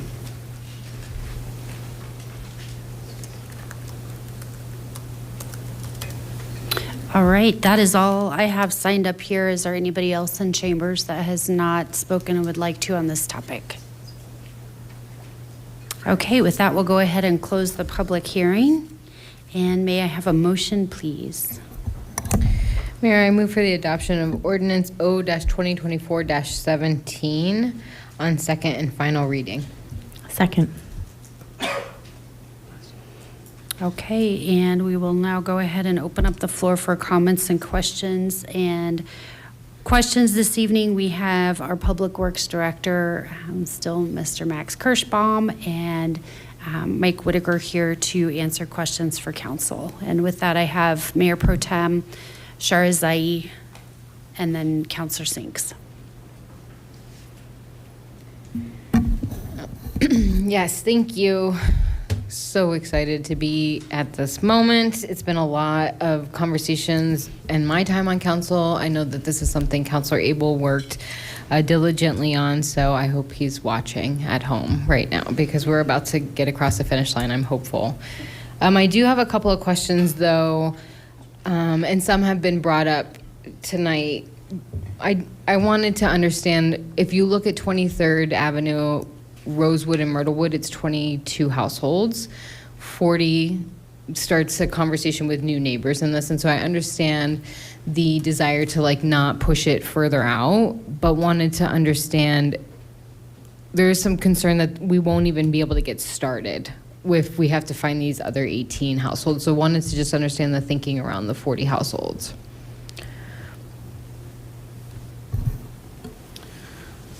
The 40 households is kind of secondary to how big of an area we want to do. When we looked at this area, we looked more at the 1,000 feet, and that got us to, I believe, 41, 42, and you can decide, you know, because that 1,000 feet gets you to part way through a property, so we can grab in all the properties. So it does include 23rd, Rosewood, Myrtlewood, and it actually takes up quite a few houses on Willow, north of 23rd, to get to that 1,000 feet. It's kind of, I wouldn't say unique, but it does have, like they said, two doors. You know, some people are going to come in from the north, some people are going to come in from the south. So it was just looking at that 1,000 feet is how we kind of came up with that. And then through the review with all the other attorneys in the division, they kind of settled on that 40 houses was kind of the minimum we wanted to start. But it was kind of after we'd already figured out the Abruzzi's parcel. So there's been a reference in the February presentation that you provided Mr. Whitaker around the map that was showcased. Is there some flexibility considering the 1,000 feet, but if they need to shift it further south because there's more households that have been impacted, some on Willow Lane, but further south, is there flexibility on what that footprint is as long as it's meeting that 1,000-foot requirement? Yeah, I think once we've established one, it can grow or shrink. And that was kind of the thinking behind it is we're taking our best try at trying to let the people that have the existing problem, but also those that are going to experience a problem if we do an RPP, vote in the initial. And then if we get it wrong and there's more people or the people are willing to walk further, that it can expand. It doesn't need another 40 houses. It can just, however far we see it expand. Or in the same way, if it shrinks, if we overestimate how far people are going to walk, then over time, they can actually shrink that zone if they don't think they need it. Right. But for the establishment, is there flexibility in that initial map? Yeah, I would assume we're going to have some discussions back and forth, but that 1,000 feet is where we started. Where we start, okay. And then can you talk a little bit about what enforcement might look like for this? So when we originally proposed this in the study session, we had looked at 30 hours of enforcement to start. Basically, we looked at each individual day with obviously Fridays and Saturdays needing more trips through the area. Thursday a little bit less, Monday, Tuesday, Wednesdays even less. And so we had kind of looked at how many trips we thought we'd need to go through there. And it was at the study session where we combined the two proposals together to get an overall 40 that we were told to start with 15 as an initial, and then obviously we will adjust those 40 hours if that's what we get approved for wherever we need to. Great. I have more questions, so I'll just ask one more and then I'll pass it along. I'm wondering though around the enforcement hours. So I've heard at some point today advocating for limitations on like when it is happy hour, but we also just heard from a neighbor who experiences challenges with parking like the entire day. So is that something that will come up in working with the neighbors to establish this, what those hours of enforcement would be, or do we already have that in mind? Part of the proposal, the the way we envision it is there'll be a manager as well as staff from a vendor actually doing the enforcement. Part of the manager's job is to figure out when is the best opportunity for enforcement. And so that is not to put out a set schedule, but to adjust the schedule so people don't know when we're going to be out there. And it can adjust, week to week, over the month, month to month, as we hear stuff from the neighbors and from the constituents, we can adjust that. And if there's certain times that people are starting to notice there's a problem, we can direct that to the vendor, hopefully, that they can adjust their schedule when they're doing enforcement. Okay, thank you. If I could just tack onto that just for a second, in terms of going back to the study session, the council direction was we'd like to see this start with 40 hours between this item and the next item on your agenda, which is enhanced parking enforcement. Let's start with 40, of which 15 should be dedicated to to a pilot RPP. That's kind of how we got to that number. That number could be different. I think in part your reasoning may have been because we also pointed out this is not a budgeted item for 2024. So there will also be, as it states in the staff memo, there will be a 2024 revised budget submission that includes whatever we come up with as a program for cost.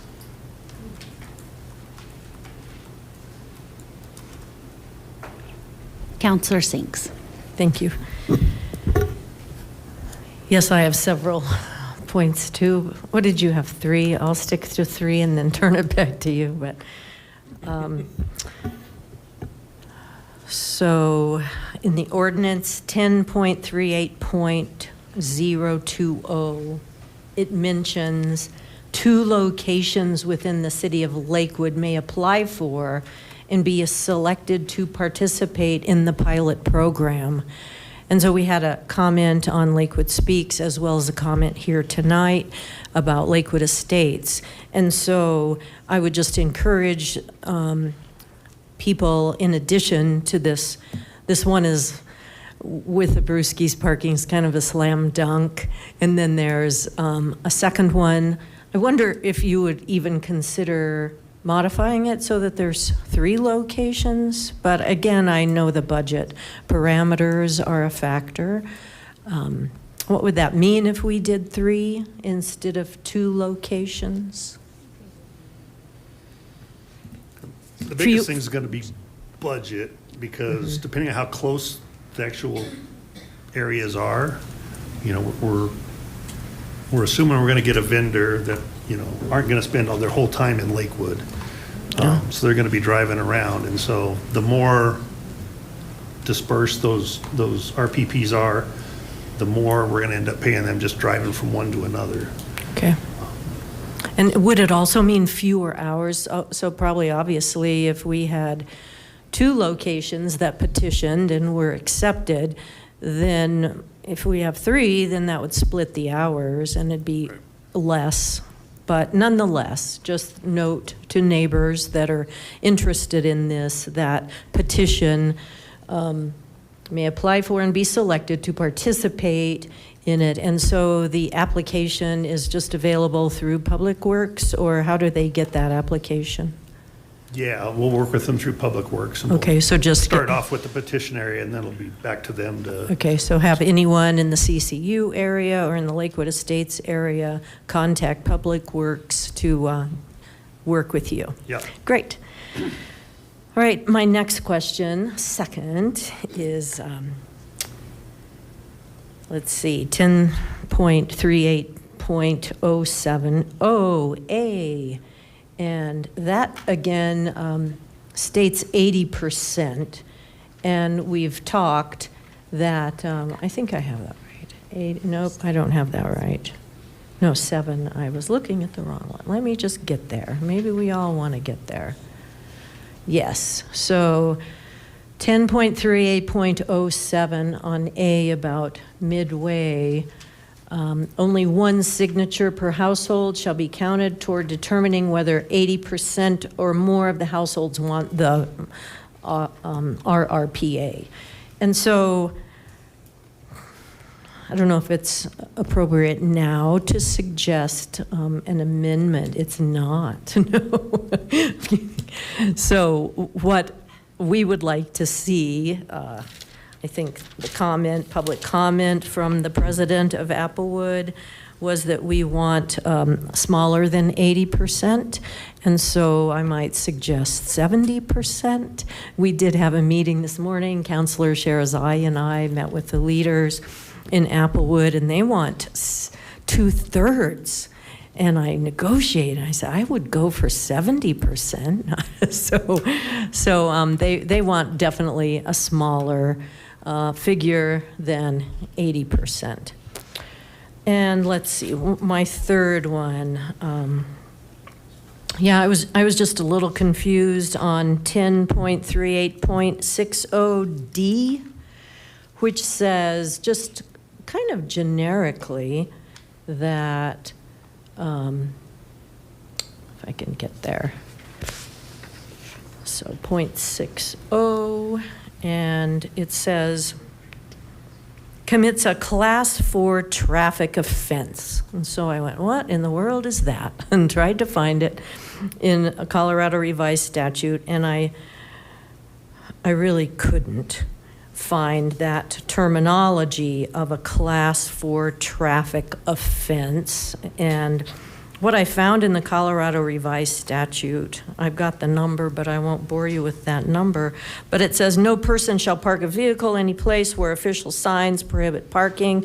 The penalty, they commit a Class B traffic infraction. And I don't know if that's what you're thinking, or can you talk to me about the Class 4 traffic offense?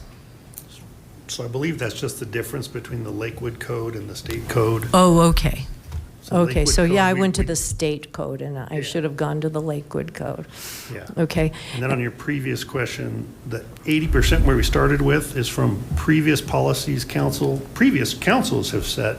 So we require 80% to get a speed hump. We require 80% to get a radar sign. So we just went with that because that's what previous council kind of pushed forward. Right. And as we said that to these leaders this morning, we said, yeah, 80% is the standard. And their response was, yes, but this is a pilot program for residential parking permit, and it's not the same. So we would definitely push for less than 80%. That's all I have right now. Should I toss it back to you? Do you have more? Others, yes. Yeah, we've got others. Councilor LaBura, then Councilor Nystrom. Thanks, Mayor.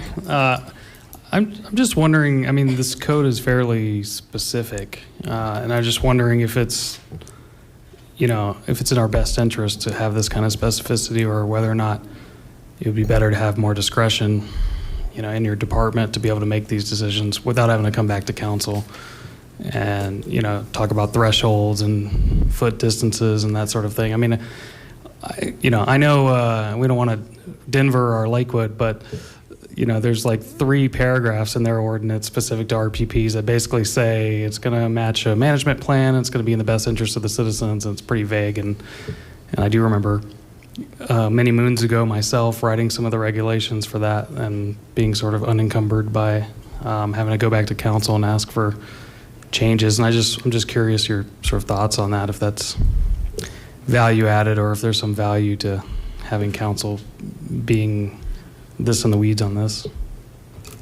I don't know if you can answer that question. I think there's a fine line there. I mean, I like flexibility for sure.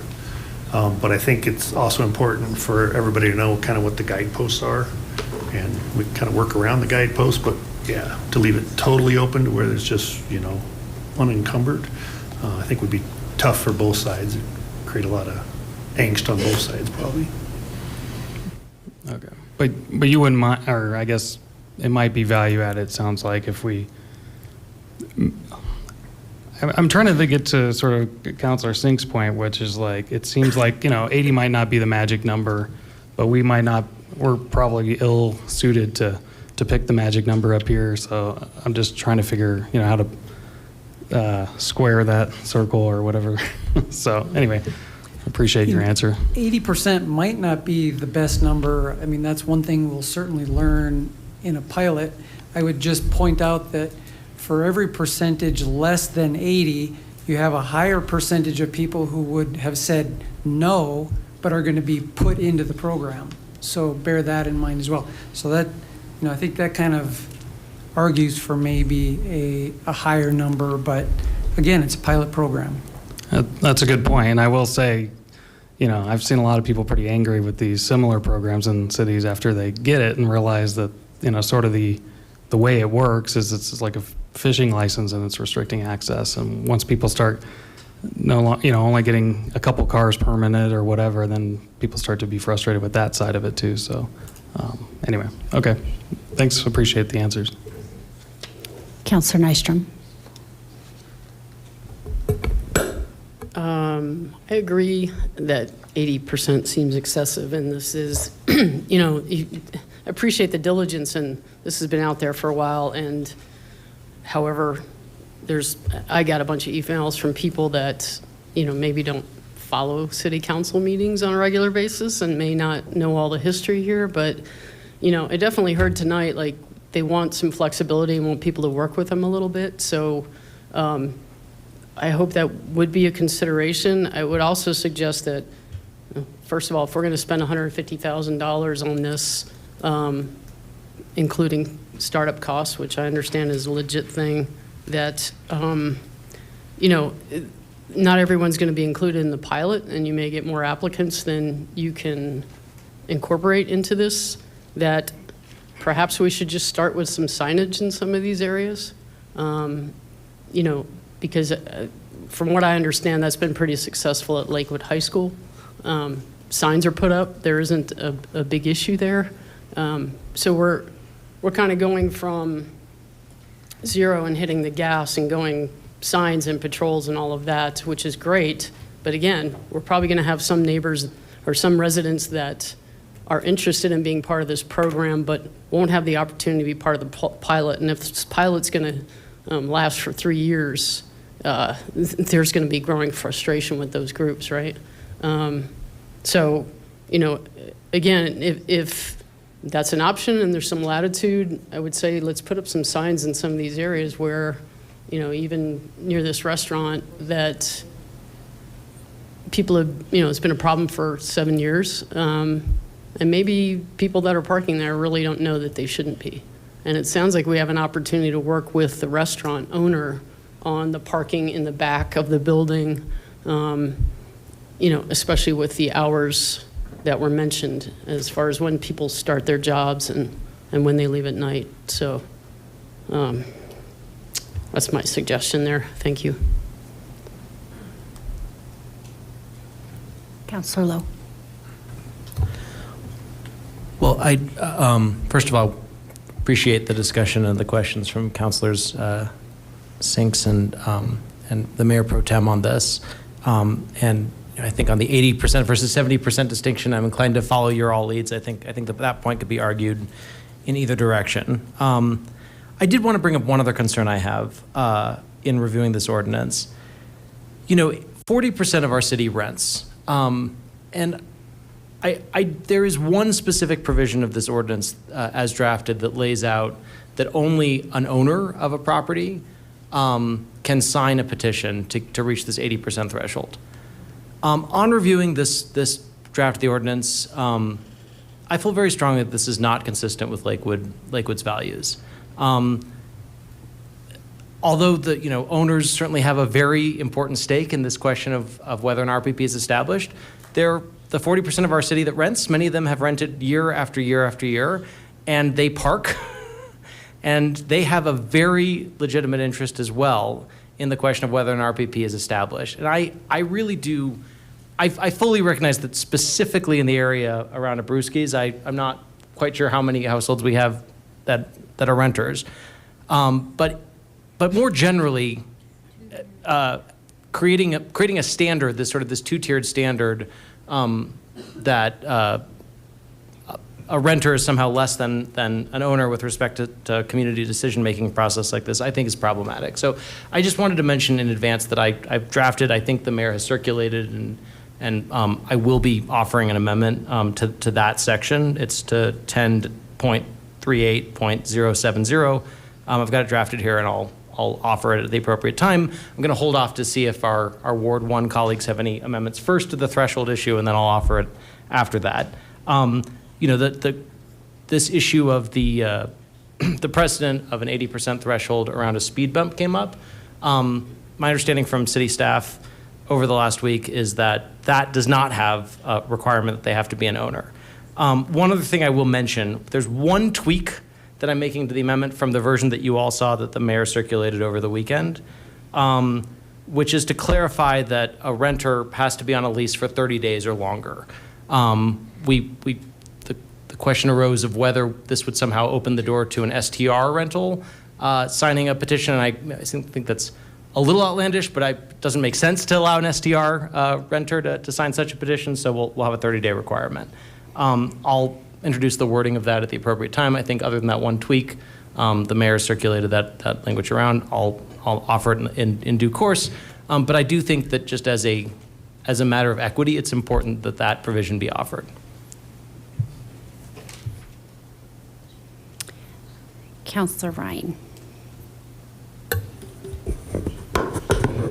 Thank you very much for putting this together and really for guiding us through a long study session on this issue as well. And I know this has been something that previous city councils have looked at, and the community of Brewskis is really, around Brewskis has really had a lot of challenges. And I suspect the businesses, including Brewskis, would love to see a resolution. So I'm glad we're moving forward with this. It does seem to be, so clearly there is a problem. I'm glad we're trying something. I will say this ordinance, at least to me, strikes me as overly complicated, but let's try something and see where it goes and move forward. In terms of whether we do an 80% or 70% or any other number, I guess I'm ambivalent on that. I'm certainly in support of what I expect Councilor Lowe will be introducing in terms of providing a little bit more flexibility on the 80%. I will just say I'm not sure that the 80%, because we do a speed bump or something else, it strikes me as the old adage, we've always done it that way, so we should do it this way too. But again, I'm willing to defer to the expertise of staff and give it a try. And if it's not working, then I think it behooves us to move quickly to make some revisions to that and anywhere else. On the parking enforcement questions that a number of people from the public comments raised, stay tuned for the next piece that we'll be voting on, because I think that parking enforcement is coming from there, and I'm particularly excited to look forward to that, because it goes to not just the parking permit but parking issues in the city council or in the city overall. I do have one, and I hesitate to even bring it up, but I'm just going to. One little nit in section, and maybe I'm misreading this, and this is more for our legal counsel to set me straight on. Section 10.38.070 in C3 and C4, how those two interact together. I think the title in 3 just needs to be corrected. It should just be area near businesses, period, and not events and festivals, because that picks up in subsection 4 there, covers events and festivals.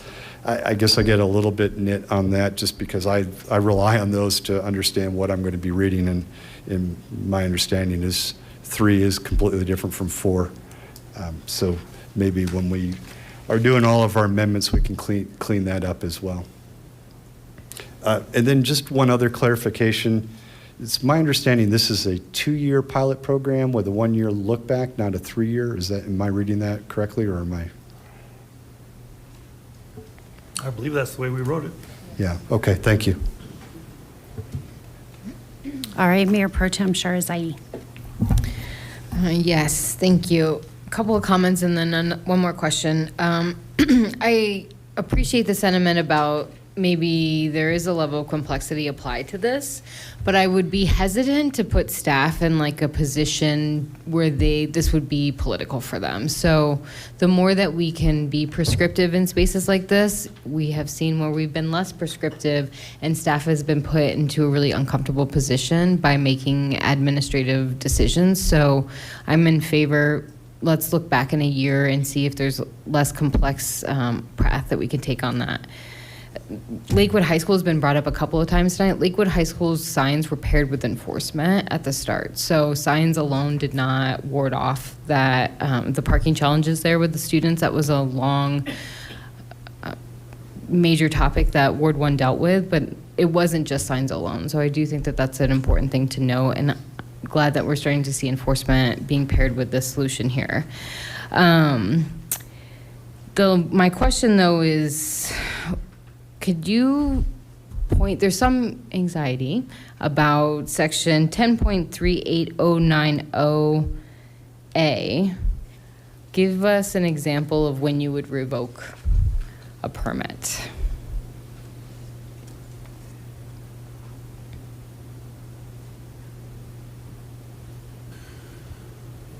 So the way this is envisioned is you would give us a license plate to get a permit. So one example would be is if somebody duplicated their license and had it on multiple vehicles, because that's what the enforcement people are going to be going around is reading the license plates, the way we envision it. And so that would be somebody that did something intentional to circumvent the rules. We just wanted something in there that would provide a penalty other than, just not ignoring the problem they're creating.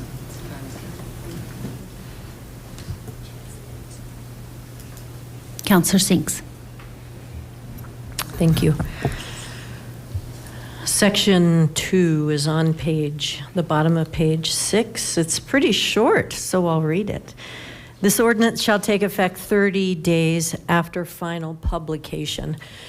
And the reason I'm pointing to this is what I'm really asking is what's the process? So let's say it passes tonight, and so what's the process? In other words, how are you going to be working with the neighbors for enforcement, getting their ideas on how the hours of enforcement would happen, and getting all that input from the neighbors? So again, walk me through the process. So the first part is to develop the map for the area we want them to get signatures from. While they're doing that, we're going to be going out and developing a request for proposals for vendors to submit to run the program for us. That'll get us a little bit of time while they're getting the signatures. I don't know, maybe Applewood's on top of it and they may get it back to us in a few days. But yeah, that'll be the start of it. And then we'll have to work through with the vendor on some of their best process and what's going to work for them the best. So unfortunately, it's going to be iterative a little bit as we go through that process and arrive on it. As we mentioned, if this and the next item both pass the way it was proposed, that'll be one starting point. If there's amendments or changes, then that'll change the number of hours. But yeah, we will develop a schedule, at least initially, for that first week where we're looking to get the vendor to do the enforcement. And I'm sure it'll be a long conversation of what works and what doesn't work. And they'll also have some data as they start enforcing more on the times they're getting tickets and when they're not getting tickets. And so, unfortunately, it's just iterative. Yeah, thank you. So as you're developing the map and developing a schedule, how much neighborhood input is there going to be to develop that map and develop the schedule? At least for Abruzzi's, I mean, the map's kind of been out there, so I don't think there'll be too much to talk about. I think it's more about as they go out and they start talking to their neighbors and what their feeling is where I think most of the conversation is going to happen once they start to know, who's for it and who's against it. Yeah, in this morning's meeting that we had with neighborhood leaders, they would like to have input on the map too. So if you could be sure to include the neighborhood leaders, however you want to do it, a neighborhood meeting. The more we have, the better this pilot program will be. And once again, what will you do, like email, or how will they get the word that, hey, we're open for comment? Mary Ann's quite familiar with my email Okay. and my phone. I don't think it'll be a problem. So she'll just be in contact with you, and you'll communicate with Mary Ann, the president of Applewood Valley Association, to. Yeah, I know for her Dave's to- pretty involved too, so there'll be a few that I'm sure step in. I've got emails from most of the people on Myrtlewood, so it's easy to just create a group email and let them know where we are in the process. And as we get, Mary Ann was nice to share the emails as she got them, but as we develop that area, it can become a bigger and bigger group email. Great. I think that's all I have. Thank you. Okay, may we have a motion? Yes, I move for the adoption of ordinance O-2024-17 on second and final reading. Second. We've already done a lot of talking. Do we have any amendments?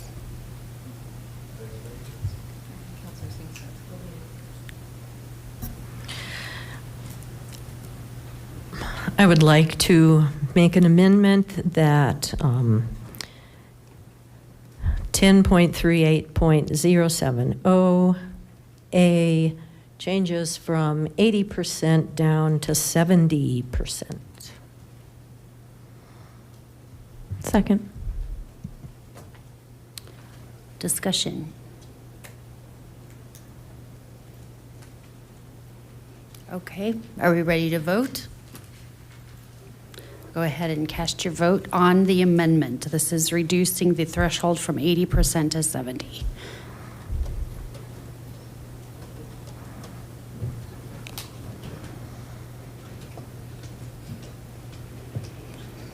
That passes. 9 yeses, 0 nays.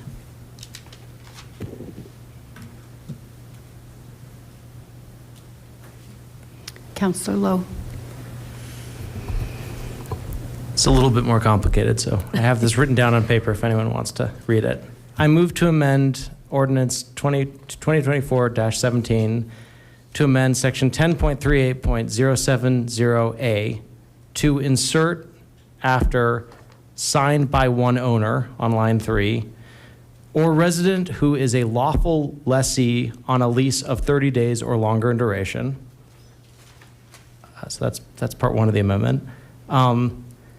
And to strike all that follows in Clause A after are in favor of the establishment of an RRPA, and to replace it with the text set forth below, which is as follows. In all cases, in the event an RPP is established for any household with an owner who lives off-site and leases to a resident tenant, both the owner and the tenant shall be eligible to receive separate permits, and supplemental regulations or implementation by the city shall address how permits shall be reallocated when a change occurs to the lease. Second. All right, any discussion on that amendment? Counselor Sinks. Thank you. And then Counselor Stewart. I would just like to thank Counselor Lowe for his consistency in our philosophy of respecting all people, whether they own property or not. So thank you for the work that you've put into this amendment. Counselor Stewart. Agreed, and I just was listening carefully to where these get inserted and just want to clarify that none of the percentages are part of this amendment, correct? Great. Counselor Lowe.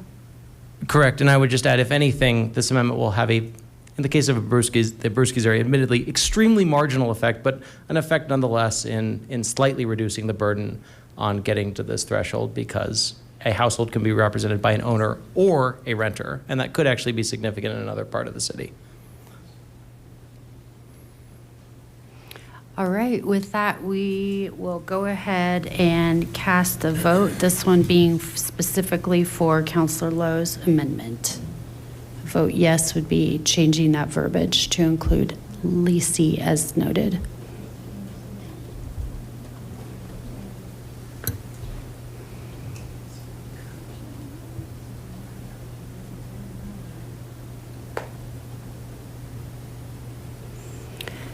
And that passes, and then 9 yeses, 0 nays.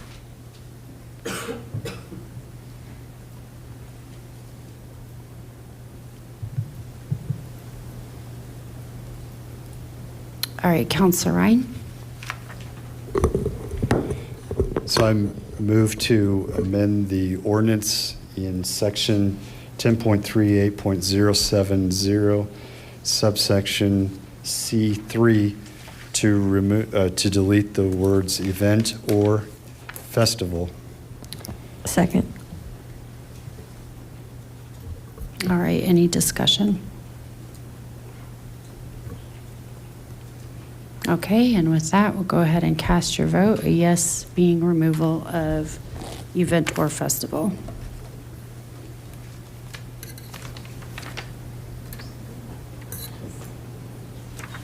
It passes 9 yeses, 0 nays.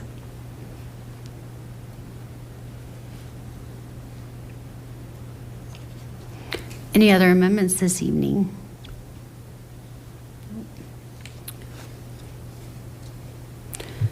So we then motion as amended.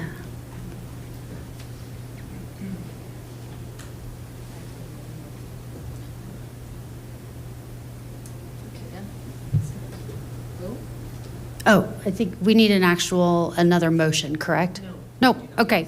All right, so we are motion is on the floor and amended.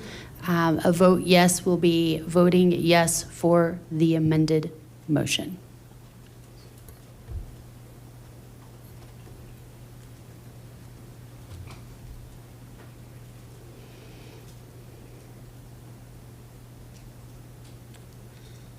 Passes 9 yeas, 0 nays.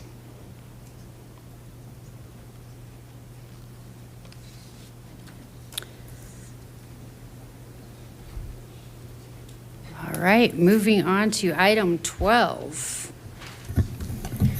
Will the clerk please read item 12 into the record? Item 12, public hearing and second reading for ordinance O-2024-18, amending Lakewood Municipal Code, Chapter 10.63.010 to authorize parking enforcement officials to issue municipal parking summonses and complaints for violations of the Lakewood Traffic Code pertaining to parking on the public rights of way. We do not have an in-person presentation this evening. We do have our fabulous Director of Public Works, Max Kirschbaum, and Mike Whitaker, Transportation Engineer, also here to answer questions on this topic. Before we move on to council questions, I'll open the public hearing. I do not have anyone signed up to speak on this topic up here. Is there anyone in chambers that would like to raise your hand and speak on this topic? All right, we will go ahead and close that public hearing. And with that, may I please have a motion? Mayor, I move for the adoption of ordinance O-2024-18 on second and final reading.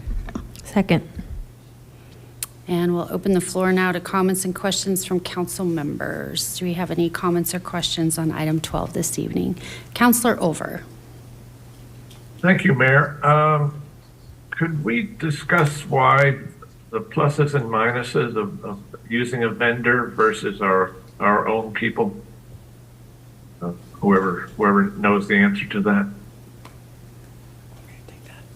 I bring that up because I'm looking at a Denver Post article right now from the end of May where let's see, the title is Colorado Towing Companies will now be outlawed from patrolling private lots under new law. Basically, the problem is if we have a vendor using or issuing tickets and other things, there are abuses. And that should be weighed, I think, against the positives of using a vendor. So would it be Mr. Kushbaum or Witt? I see his hand. Yeah, thank you, Counselor. So a couple went into it. Belmar actually is enforced by vendors already, and there's a separate agreement in the city code to allow Belmar to do the enforcement. You know, in the last few years, they haven't done a lot of enforcement, but they are starting to ramp up with some of the new owners for at least the habitual parkers there that they have problems with. The other side of that is what we're seeing as our police force is getting stretched further and further. Parking is a low priority, and so it's hard to get sworn officers out to an area. So most of our current parking enforcement is done with CSOs, and even them are getting stretched further and further where they're going to accident scenes to relieve sworn officers to get back on their beats and be more productive with their time. So it's just kind of a matter of looking forward and seeing how, you know, forces are getting stretched. And it just seemed like it was an area that a vendor could really come in and help us, similar to Belmar, without a lot of impact on existing city services. Do we have a process where citizens could complain to us if a vendor is overstepping their authority or, you know, something goes wrong? I mean, you know, if something goes wrong, a citizen doesn't really want to interact with the vendor. They probably want to interact with us. Yeah, the way Do it we works have a is process for that? the tickets go through the court, and so they'll be going through municipal court. And so it's that normal process, whether it's a sworn officer, a CSO, or the vendor, that would be their time to bring up any issues in that process. Okay, thanks. Counselor Ryan. Just want to follow up on that last question. What kind of oversight does the city expect to have over whomever it decides to choose as an outside vendor? I mean, we're going to end up having quite a bit of interactions with them as talking to their manager that's deciding where we're going to do enforcement and where we're having success in correcting issues and where we still need to spend more time. So I think it's going to be quite a bit of discussion back and forth. I haven't talked to the police chief directly lately on whether, you know, it's going to come out of our department or whether it's going to come out of the police department for that ongoing oversight. Our unit and the traffic unit in the police talk quite a bit, and so we'll figure out, you know, who wants to take on that day-to-day management, but that's why we're in front of you right now. Right. No, and I recognize this is a pilot program, right? So it makes a lot of sense to start with a vendor. And to the extent this becomes a much bigger program, I think it behooves the city council to revisit the issue as to whether we want to bring it in-house in some fashion, hopefully not with uniform officers.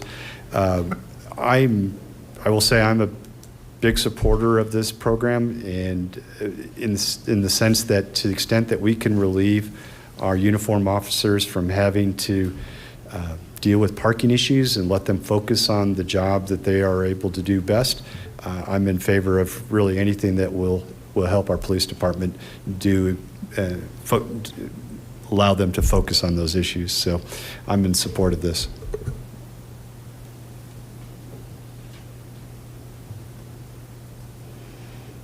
All right, and with that, we do have a motion on the floor, do we not? Okay, then we'll go ahead and please cast your votes.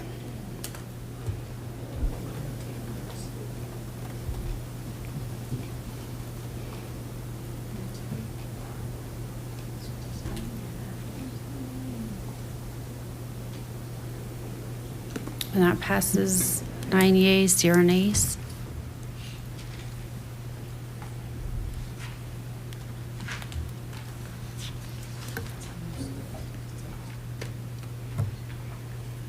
That was a lot of work. Before we move on to general public comment, just a note of gratitude.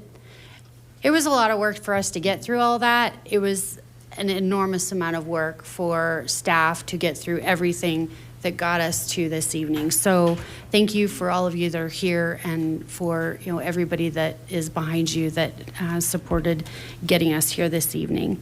So with that, this is the point in the meeting where we will turn to public comment on items that did not appear on the agenda.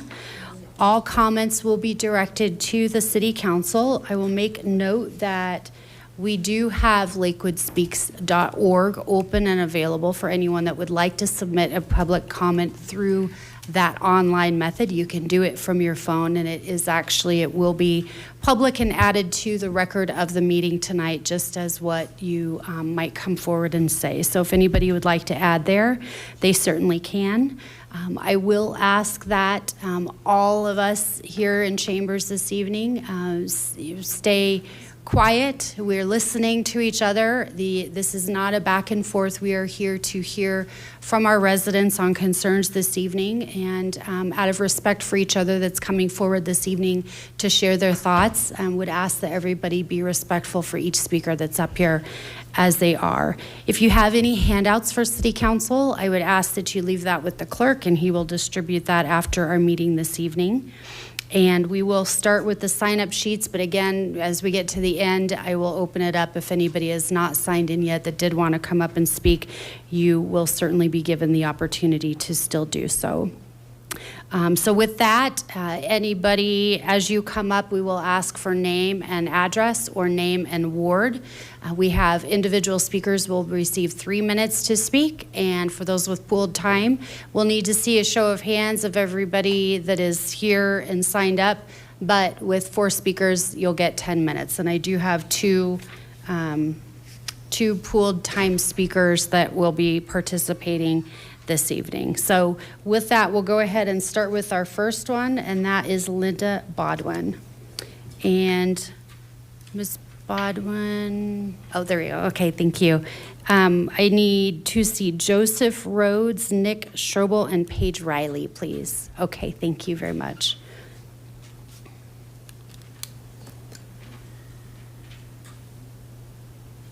So Ms. Bodwin, you're up. You're up. Oh, so you're just playing the video? Okay. Perfect. Okay, thank you.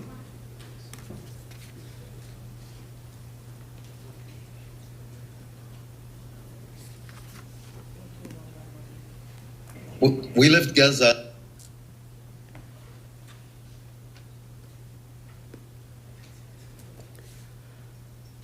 Gaza City, where I live, to the middle area of Gaza Strip on the 12th of October, when the Israelis started to threat to bombard all of Gaza.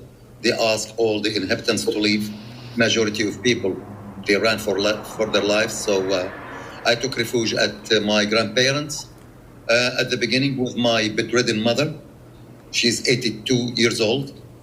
We stayed there in Nusayrat until the invasion and the bombardment started to hit Nusayrat early December, where all the family of my parents-in-law were gathering in one place. It's a small home of 2 rooms. There were, their sons, daughters, grandchildren, where I felt that I must find another place. So I displaced to Rafah.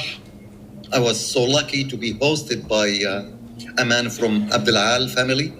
So I was not in a tent like the majority of the people. I feel so lucky. Then my wife followed me. Our daughter is in Lebanon making her master's degree in human rights. What an irony, where human rights is completely thrown out of the window and not respected at all by the Israelis or the international communities, or at least the American administration and many European administrations are just witnessing these violations for human rights, and they just shut eye, close ears, and they give the whole space for the Israelis to commit all of these massacres against thousands and thousands of Palestinians. We have only one daughter. She was so panicked for us. we felt that if something happened to us, to me, to Abir, my wife, what will happen to our daughter in exile, outside, overseas, with no one at all, no support whatsoever? So we felt obliged, our responsibility as parents is to leave and to be with our child. To be honest, we didn't want to leave. I didn't want to leave my bedridden mother with my poor brothers who have no means to take care really of her. My wife didn't want to leave.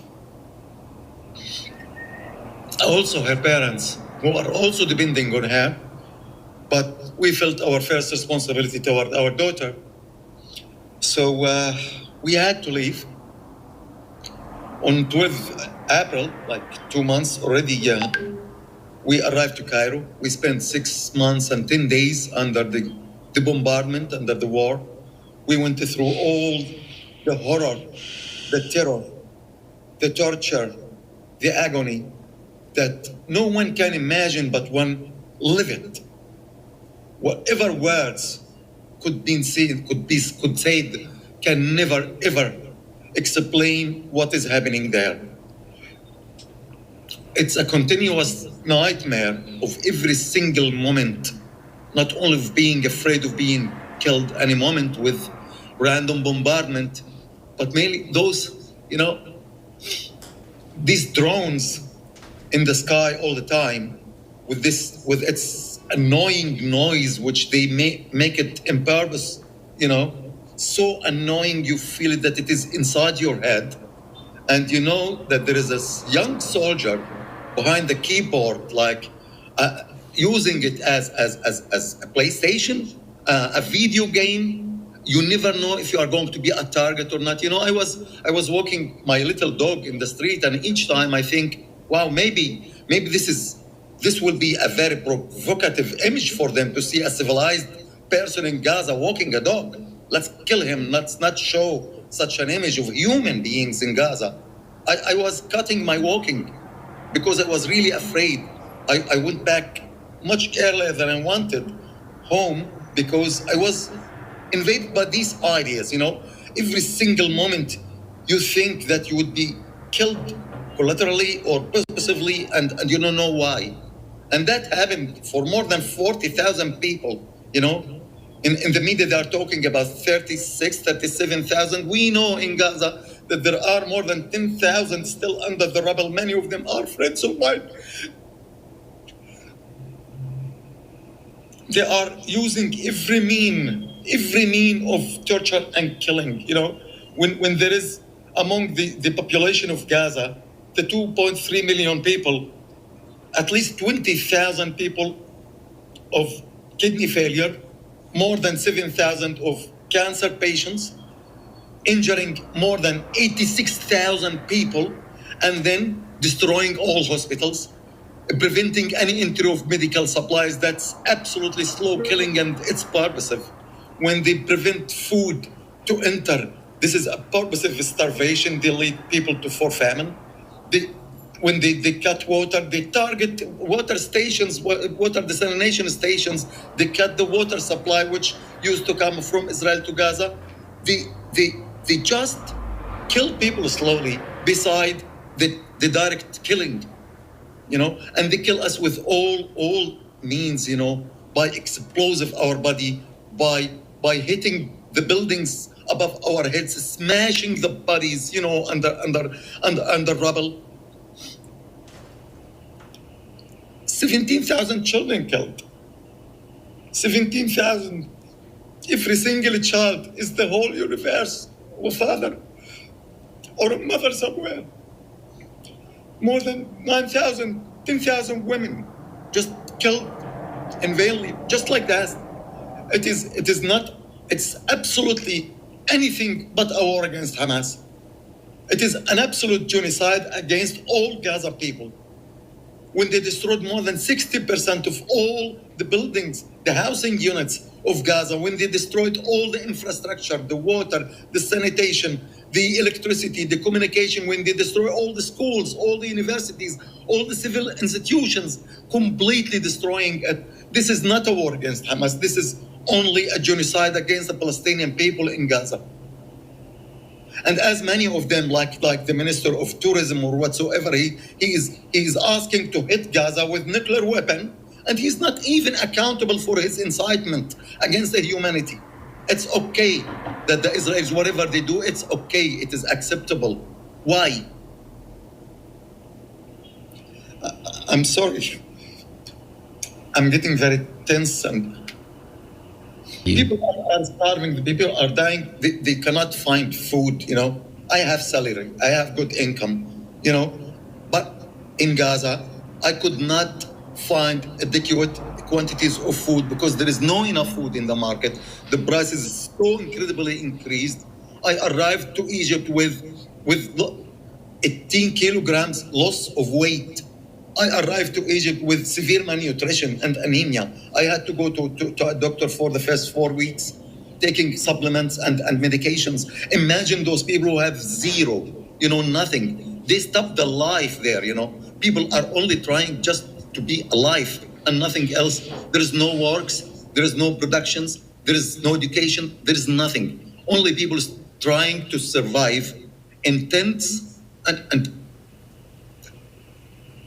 no one can imagine what is it to live in a tent, in a piece of plastic sheet or a fabric installed on a sand with no means of life, under the rain in December and January, so cold that doesn't warm them.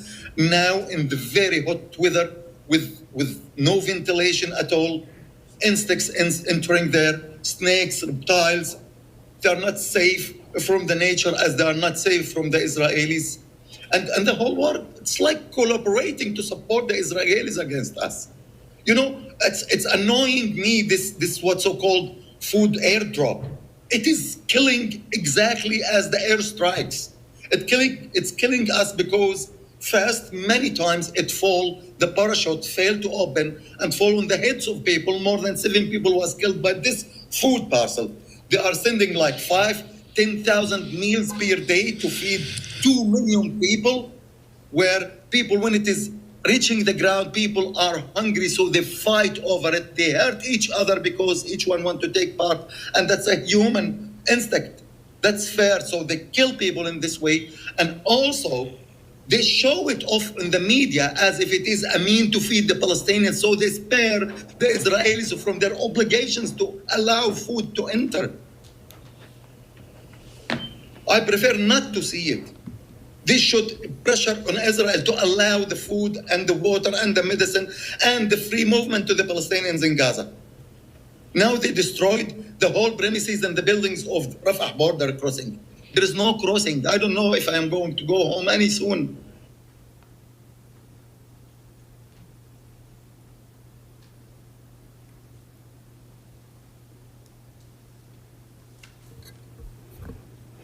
Next, we have Mike Pott with Linda. Mike? Linda Pangle. You're Linda Pangle? I'm Matt Pangle. Okay. So I'm guessing you're the next line. Is Linda still here? Right. I need to make sure that there's 4 people so we can give you 10 minutes. Okay. Thank you. And then Philip Hart. Thank you. All right. And we've got your clock started. Your 10 minutes. What a privilege to follow that. Mayor, Council, thank you so much for the freedoms that we have, that we can share our heart. And you guys are in a tough place, and I am grateful for you. You're doing a service. You're certainly not getting rich doing it. You're putting in a bunch of hours, and a lot of times it's a no-win. A little bit about my background. My name is Mike Pott, Ward 4, live in Glennon Heights. First generation My parents immigrated here from Germany. Mother lost 3 of her 4 brothers. Dad and mom lost everything, and they legally immigrated here after World War II, raised 9 kids. I'm one of them, obviously. My wife and I moved to Lakewood, raised 4 kids. We've been here about 40 years. We love this city. We are grateful. Have been seeing a lot of changes over the last years, and recently started coming to some of these council meetings just to get my finger on the pulse and get a better feel of what's going on here. So, and in the last several months, I have seen, I wanted to say that I have grown up with the anti-Semitism and seeing a great uprise in Lakewood, and a movement putting a lot of pressure on you guys, and there's no voice coming from the other side of the fence. There is responses to everything that we just viewed, and so I'm grateful to respond. I was here a couple weeks ago, and the big push was ceasefire, ceasefire, ceasefire. And I had to get up and leave because emotionally I wasn't prepared to stand up and respond to it. I felt like it was very one-sided, and that there was more to the story. I am a picture processor, and so in the last day or two, I've been processing of what kind of picture would I paint or what metaphor would I create in my own life to respond to what took place a couple weeks ago. And so this is my metaphor. And sorry, I'm not a seasoned speaker. I'm just here sharing my heart and my concerns. Because I've seen so much and heard so much from my parents and the 6 million Jews that were murdered in Germany, and the list goes on. And it seems like history repeats itself.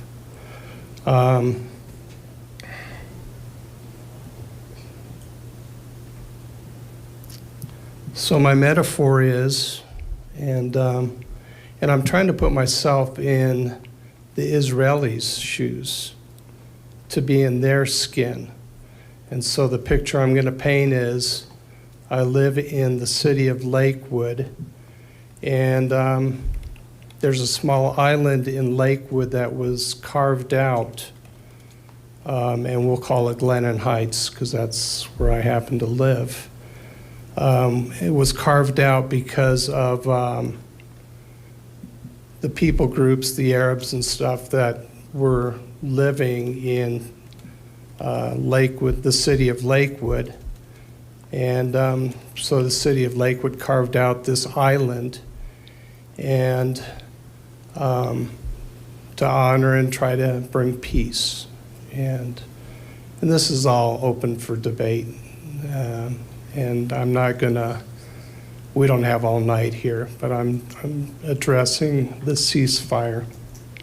So here I live in the city of Lakewood, and there's a small island there, and it is governed by a special group, Hamas, that happens to be heavily funded by I'm pulling a blank here, by Iran, and for the last 40 years they were elected. Hamas was elected to represent them, and in the last 40 years they have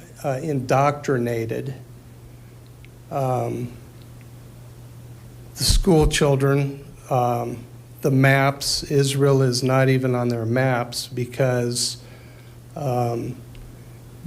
Israel is a bunch of dogs that need to be eliminated, and that's where that saying from the river to the sea, Israel does not exist.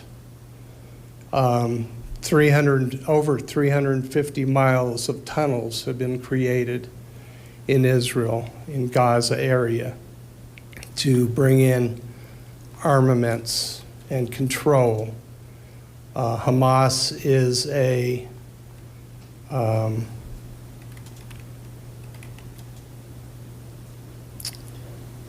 man, I'm pulling some blanks.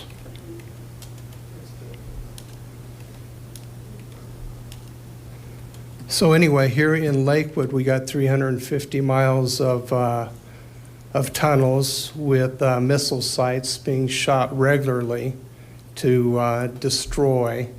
It's being shot largely from Gaza or Glennon Heights to destroy the city of Lakewood. And I'm putting myself in their shoes of how would I respond. Using people as human shields, having these missile sites in hospitals and schools, and using them as shields. How would I feel not knowing if I was going to be hit by one of those missiles? And that goes on all the time for years and years. The continued propaganda that there is no good citizen of Lakewood but a dead one. And that's the propaganda that continually gets pumped out there. October 7th, a surprise attack, a very well-planned attack happened in the city of Lakewood. They were invaded, 12,000 citizens were killed, 252 hostages, still 120 of those still have not been returned. They're probably dead. Those civilians were murdered, mutilated, raped, burned, dismembered, their houses destroyed. Good. Hey, you guys, I asked for respect. All without warning. If I was in their shoes, I would be, if my family and my friends, my neighbors were attacked, I would be furious. And now there's pressure happening all over the world to have a ceasefire. Well, as long as their position is to, from the river to the sea, totally annihilate the Jews, how can we have a ceasefire? There's not a heart change. Very complicated. I'm sorry for both sides of the fence. Not a simple, quick answer, but it seems like you guys continually get bombarded with one side, and there is two sides, and I highly encourage you not to be indoctrinated. Keep an open heart and ears and eyes. There is more to the story. It's very complicated, and I don't even know why the city of Lakewood would be pressured and pushed into taking sides and having mandates made of the city council or the city of Lakewood needs to take this position of ceasefire. And the ceasefire is just one piece of it. So thank you so much. I encourage you to pray for the peace of Israel. It is a very sad, ugly Thank you, Mr. Pott. Your time is expired. peace. Thank you. Thank you. Novices are welcome here. Everybody. Did Mr. Mace take off? I don't see Mr. Mace here.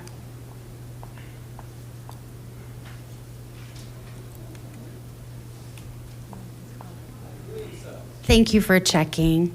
I would like to be entered into the record that the United Nations has found no credible. Wait, you'll be able to add your comments at the time. Are you signed up for public comment? Okay, so you can sign up here? Oh, he already pulled? I'm sorry, never mind. We have then Patrick Fox, Carrie Murphy, and then maybe this is a Mark Skinner, Ward 1. Yes, come on up. Pick your mic. Thank you. Good evening to you guys. I hope you guys are doing okay tonight. There are just a few things I would like to state that I do have concerns about entirely about the community. I don't know if any of you have eaten Cheetos, but the amount of poisons we put in our own food leads me to concern of our own safety and our own aspects. I believe companies do not have the better interest of our people. Good example of this, technology and those things. I don't know if you've ever seen Lord of War or the movie called WALL-E. I believe these two movies do standpipe the actions of what we are going to in a society today. You have one side manipulating and selling bullets to make profit of murder and God. And not to be mean, I have been homeless in this situation for several months. Nobody in this community has helped me, except for the ones who have, and I do grateful. But in the sense of it, it was out of kindness of their heart, seeing the situation of me struggling through not only a climate change, a community that doesn't care, but an action of a lot of other things going on with that situation. I do believe this leads me to concern that there is a type of brainwashing going on in our community. This is what leads to these behaviors and actions, like the two people and the actions.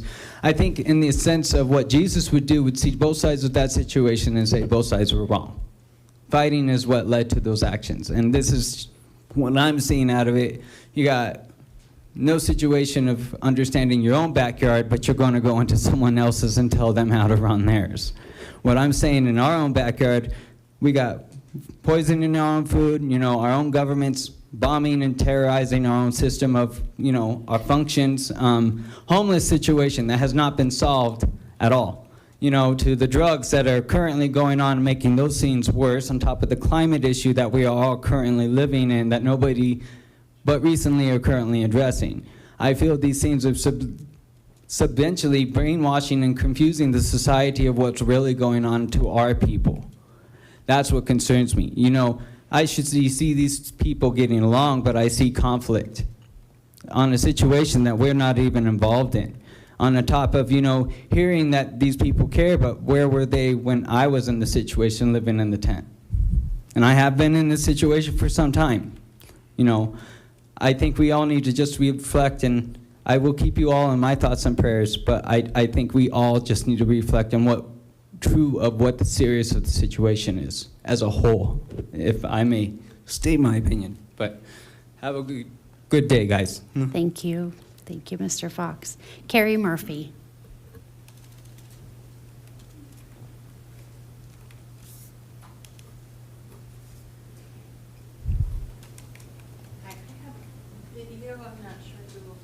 Oh, yeah, okay. Thank you. It's very brief. Hi there. My name's Carrie Murphy. I'm from Ward 2. I'm just pretty new to Lakewood, although I've been in the area for a long time.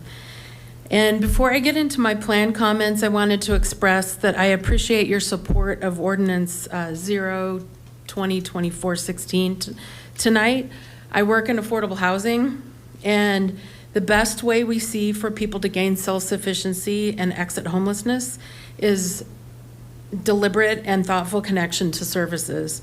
And your support for the Navigation Center, it might take a while, but it will save lives, and it will save Lakewood tax dollars. So I really appreciate your support in that. And now I'll move to my plan comments. So I'm here today to encourage you all to officially call for a ceasefire resolution and call for the U.S. government to stop to the transfer of weapons to the Israeli government.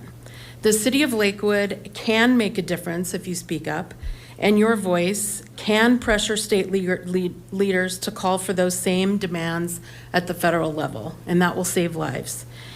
And so I have this video that at the end I'll ask him to play. And in case you don't happen to recognize the person in the video, it's Ben Gvir. And Gvir is well known for having an extremist, anti-Muslim, and anti-Palestinian views.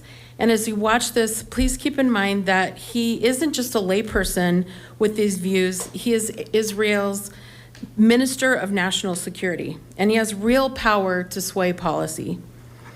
And I bring this video today to show you that there's a loud and powerful voice that is not advocating for peace or ceasefire, but specifically calling for the illegal action of settlements, and he calls for encouraging migration. And I'm sure that we've all seen from the reporting on the ground from Gaza, from the video that was played earlier, that what from an extreme faction of the Israeli government, it means that this encouraging migration means bombing buildings into rubble, killing thousands, forcing displacement, then bombing that new location of displacement to rubble, and killing and maiming even more people. So I'm asking you to stand up against these extreme voices. Please move to support a permanent ceasefire, stand up against the continuing horrific bloodshed and famine, and save lives of all stripes. And I'll ask you to play the video, please.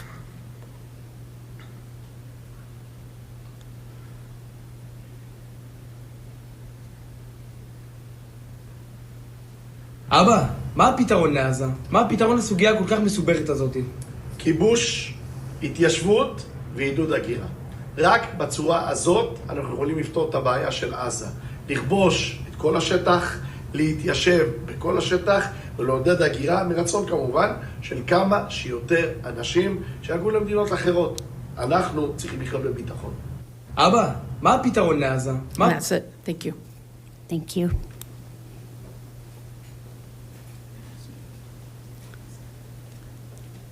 Last name Skinner.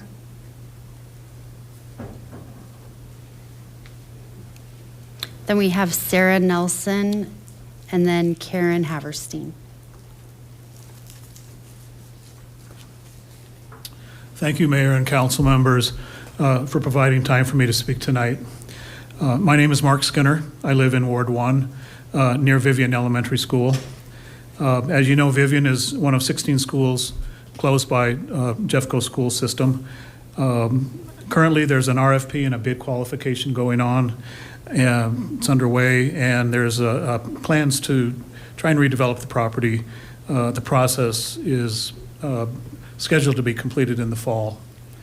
I'm here to seek your support from the council to consider acquiring the Vivian property to become a park with a community center, or part of the property as a park, but to maintain the sense of community that the neighborhood in Vivian, around Vivian, has been able to have with having a school of this, like this, for the past 70 years. In 1953, Albert and Blanche Larson donated their farm to Jeffco Schools for the construction of a school. Albert was a farmer and a highway worker. He served in World War I and II. The couple's altruism and generosity to support this neighborhood should not be forgotten by the city and of course, Jeffco Schools. The city's comprehensive plan and parks and open space documents speak to seeking out land to develop parks as they become available in the city. Ward 1 has the lowest number of parks in Lakewood. Only 4% of Lakewood's parks are in Ward 1. This property is currently available, and once it's gone to somebody else, there may not be any other large pieces of property like this. It's just under 11 acres in size. The clerk of courts gave you a handout which explains a little bit more about what I've been talking about. There's a bit more detail in it, and I'm just here to offer this, seeking support from all of you. I presented at the Lakewood Neighborhoods Commission about this, and I have been attending community meetings hosted by Jeffco Schools, and we're a growing group of neighbors that really want to see the neighborhood maintained as the great friendly place it is with a park in place of the school. Thank you. Thank you. Sarah Nelson.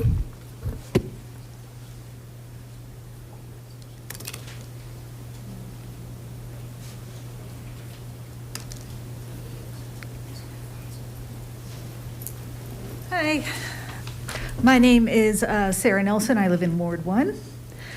Mayor and councilors, I am here today to ask this council to finally go on record against the brutal genocide being perpetrated against Palestinian civilians in the Gaza Strip. It is the duty of all American citizens to speak out against war crimes being committed by one of our allies using American weapons paid for with our tax money. Over 37,000 killed, more than 17,000 of which are children, more than 86,000 injured, and a healthcare system that has been all but destroyed. Even the families of the hostages now agree that a ceasefire is the only realistic way to bring their loved ones home. It is clear that the purpose of this military action has one real purpose, as the video that was just played illustrated with their own words: the ethnic cleansing of the Gaza Strip.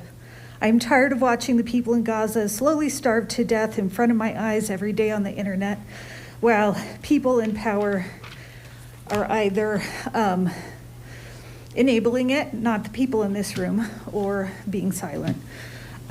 So I just would like us to stand up in this moment and just say something about it. Thank you. Thank you, Ms. Nelson.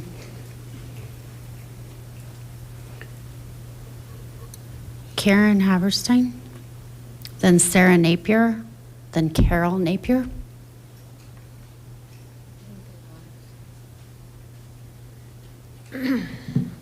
This is my first time talking at the county master, so I appreciate, Madam Mayor, that I can speak tonight. I appreciate council members that I can be here tonight. My name's Karen Hallenstein, and I am from Ward 5. And I have three things I want to talk about, but in lieu of seeing the videos that we have seen tonight, I have just going to speak from my heart. My first subject I was going to talk about was at the intersection at Bear Creek Lake Park. If you guys could look into that, because I don't want to speak long about it. It's really devastating. The other is the intersection of Alameda and Wadsworth, and how I feel accosted when I drive up there. I have been a resident of Lakewood for 63 years. I was born here, so I've seen a lot of changes. I have been a Jefferson County science teacher for 34 years. I've been a DU professor for 10 years as a science methods instructor, and I've been an admin for Colorado Online Learning. A lot of that was all together. I haven't taught for 64 years. My background in observation and laws of physics is very concerned about the CDOT that we were talking about. But mostly my concern is, my daughter just came back from Israel. She was chosen to be an ambassador to go and visit to see what was going on over there. I carry around my neck a kaleidoscope that was given to her by a Palestinian who lives in Jerusalem. There are many Palestinians that live inside that's not in, well, they're at war. And I have a brush from a woman that was raped and killed in my china closet that was given to her by one of the army people. And so there's a difference between fiction and fact. And there are many of us who believe that we need to protect all people. Hamas is the common perpetrator and that kills Palestinians, has taken their money and killed them. So has Israel. But Hamas constantly, and Hezbollah, who's been backed by the Iranians, are killing the Palestinians and taking all their food and their money and their needs to live. They've been doing that for years, but just to build tunnels. I don't feel safe leaving here tonight. I hope that there will be police outside because I stand for Israel. I'm an American. My father was a Democrat his whole life. Don't even tell you what he said. His last words were about the Republicans as he left this earth. He was a president of the AFL-CIO, and he fought in Korea for our right to have the freedom to speak here tonight, for all people to speak, both of us, for both sides. I appreciate that you're here and that you're open, that you've listened to so many different issues. I know my time, I got 30 seconds. I can't say much more, but the intersections are really dangerous. It's going on in our, that's what I wanted to talk about the most. But thank you for being here and thanks for listening. Thank you. Sarah Napier? And Carol's gone. Charles Hendricks. Then we have Shelby Fuchs. And then Joan Poston. Pick a mic. All right. Good evening, Council. My name is Charles Hendricks. I live in Ward 3, and I'm also a student. Also, I am a United States Marine Corps veteran. I was a rifleman in the Marine Corps Infantry and have been to over 10 countries myself. I've held children who've smiled in the face of adversity every day of their lives, and I've seen what humans are really capable of doing to one another. I completed 2 tours with the Marines, and I have to say the actions of Israel and the war crimes committed against the Palestinian people go against everything I've ever learned or stood for. If we carried out anything like the atrocities Israel is committing on Palestine in combat, we would all be in Leavenworth military prison right now. Israel's war crimes have been thrown on the big screen, so to speak, because of social media and the access of information in this digital age. And I have to say it is disgusting to watch daily as the IDF beheads children and actively attacks non-combatants. Women and children and non-combatants, I reiterate, are dying by the tens of thousands, and the cruel nature of these killings is abhorrent. Furthermore, collective punishment goes against international law and rules of warfare as defined within the Geneva Conventions. And Israel's repeated international violations and war crimes of collective punishment have created a dire humanitarian crisis for over 2.3 million Palestinians in Gaza. I also would like to express my gratitude for the purchase, renovation, and the operation of the Navigation Center to serve the unhoused. That was really cool of you all.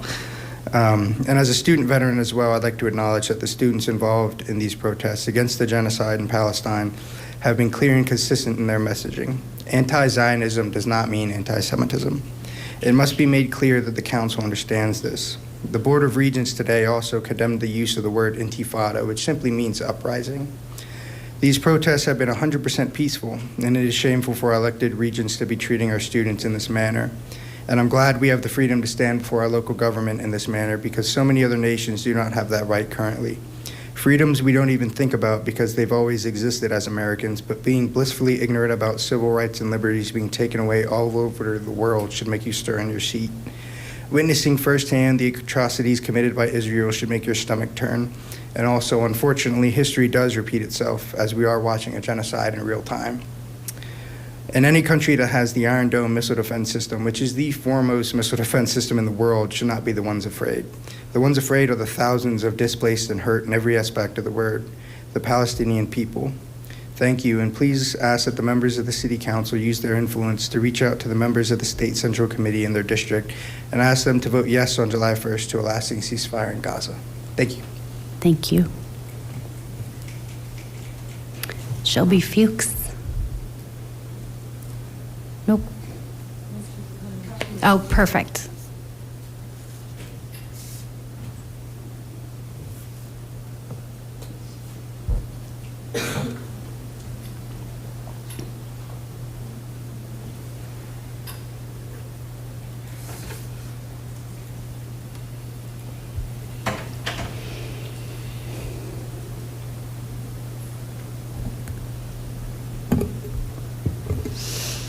Good evening, Council.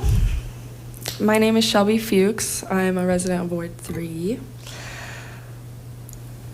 I'm also an early childhood educator in Jefferson County, and as I've come here to say before, I care greatly about every child's undeniable rights to education, a peaceful childhood, and I can't believe I have to say this, but their right to live.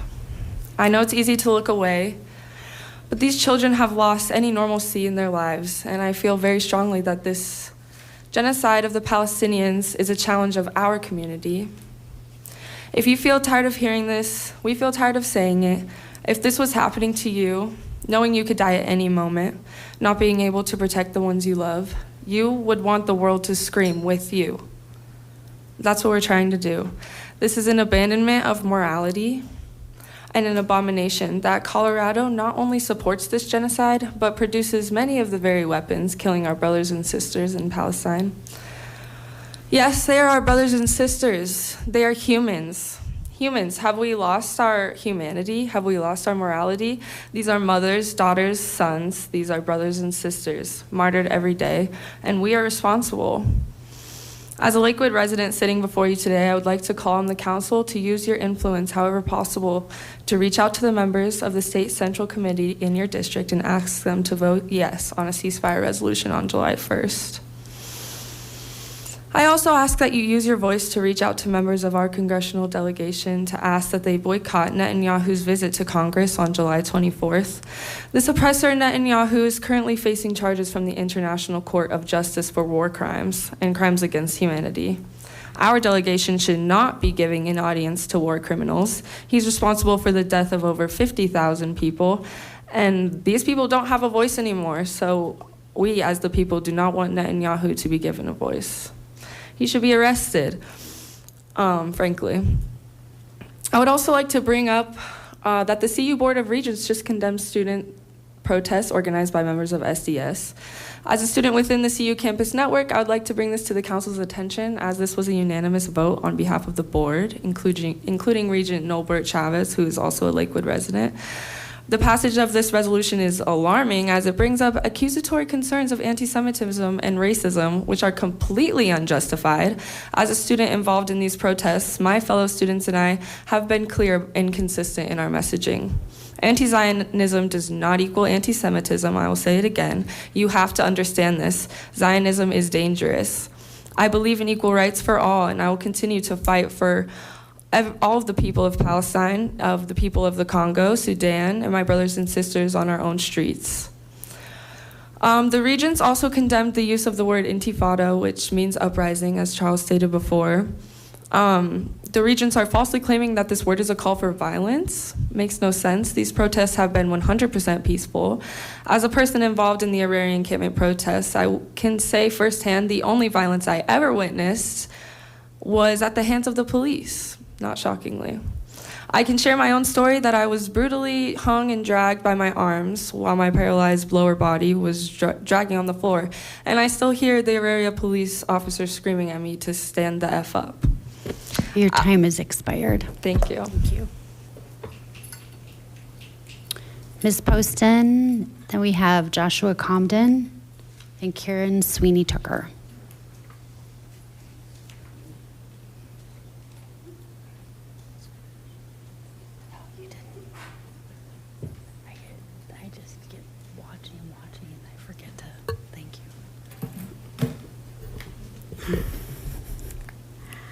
Hi, I'm Joan Poston, and I live in unincorporated Jefferson County, but I'm here today because I attended with my mother the Vivian school disposition thing that happened in Lakewood on the 10th of June, and I promised my mother I was raised here in Lakewood. She is a member of Ward 1, and I can tell you what happened at the Lakewood Public Library was not fair, and it was not kind, and there was not a voice for the people of Lakewood.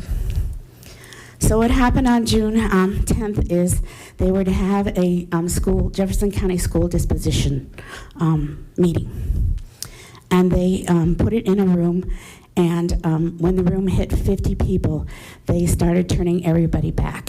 And they gave everybody a slip of paper and said, you have to go online and you have to do your testimony from there. Well, then they had technical difficulties with the video, the audio. And so every other word that was being spoken at this meeting was not heard by probably another 100 people who had been turned away. This neighborhood, and I am standing here because the previous gentleman, I believe his name is Mr. Stewart, These people want to have their voice heard, and I don't think they have had their voice heard. And I really don't think this meeting was representative of a community meeting at all. Please meet with these people again. Understand that what they really want is some open space and maybe a dog park and maybe a neighborhood that they can still live with and be with. Because some of the things that are coming out as far as the use of this building is not going to be conducive to this neighborhood. I appreciate you listening to me. I wanted you to go back and hear the people, especially those in Ward 1. And I would also like to say that I dressed like this today because my wedding anniversary is on the 4th of July. And I stand with the people who have been speaking, like Karen, who spoke for the first time today with Israel. Thank you. Thank you. Mr. Compton.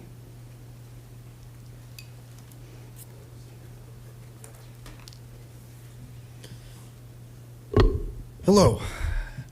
I want to talk about what our role is. So in the next couple months, there's going to be a push for us for the get out to vote. You know, it's our civic duty. We must give our voice. We must vote. And there's going to be this push out there to say that our vote matters, that what we need to do is we need to vote. And if people are thinking, specifically the issue that's been talked about tonight, what's happening in Israel and Gaza, they're going to say, well, both parties are this way, so you need to instead ignore that issue and think about the other issues that they disagree with. But a lot of people are going to see that as, well, if they both agree with the issue I really care deeply about, maybe I shouldn't even vote at all. That's in the next couple months. Come back to now, and then there's some people that will say something like, oh, well, what is a council resolution going to matter? Because it's in the larger picture. You know, we're just Lakewood. We're not the whole nation. So I think we need to make sure that, like, when we are asking people to vote, we need to say, did we do the best we can with the influence we have? And I think that's why we need to make sure that we make a resolution here so that we can actually fully know in ourselves that we did the best we can. Thank you. Thank you. Karen Sweeney Tucker. And then we have Bradley Bruce. Hi, everyone. Thank you so much for allowing us to share our views and giving us this opportunity to use our own voice when it feels so isolating and very fear-driven. I heard another Karen say that she was scared. And that's so sad to me. It's really sad to me. I've lived in Lakewood. I'm in Ward 1, excuse me. But I've lived here for 10 years now. Before that, I lived in New York City. Before that, I lived in Baltimore City. Before that, in Maryland. You know, I feel like wherever I have lived, community has really been paramount for me. So that means reaching out and seeing and meeting people who don't look like you, who don't live the same life as you. We are not in our bubbles. When we stay in our bubbles, that is all we see. We do not see representatives of our whole community. I love that Lakewood is being featured as an all-American city. I do, as I see around here in this meeting, notice that we are a white city. We are represented by a picture of white people. We are represented by the majority of white voices in here, and that's not fair. It's not fair. We as a community and as a city, I think, can do better. We can actually reach out and really understand what troubles other people are going through by talking to people who don't look like us. I do believe that it is important that I am in solidarity for a free Palestine, to end the occupation, and to call for a ceasefire resolution. I am educating myself about this issue constantly. I'm constantly hearing from both sides, and it is awful. This is absolutely horrific for everyone to be hearing about. We get to be here. They get to be there through all of this suffering. It drives me insane, really, truly.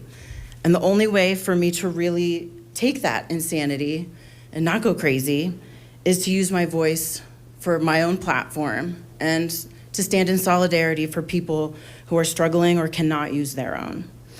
I was recently given this information that I thought was very important. I believe Councilor Ryan is on the State Central Committee, and there is going to be a vote that is going to be coming up. And I do believe that it is important for all of us to stand and say, as Coloradans and as Lakewood residents, that a ceasefire resolution needs to be passed, and it needs to be passed now. It's never going to be packaged up in a perfect way. It's not going to please everyone, but we have to stand and say that this is not right. This has to stop. You cannot annihilate a whole community and say that that's the problem is solved. Mission accomplished. We can't do that. That happened in Iraq. I was in Baltimore and DC Ms. protesting Sweeney Tucker, that, your and I will time is protest out. this as well. Thank you. Thank you. Mr. Bradley Bruce.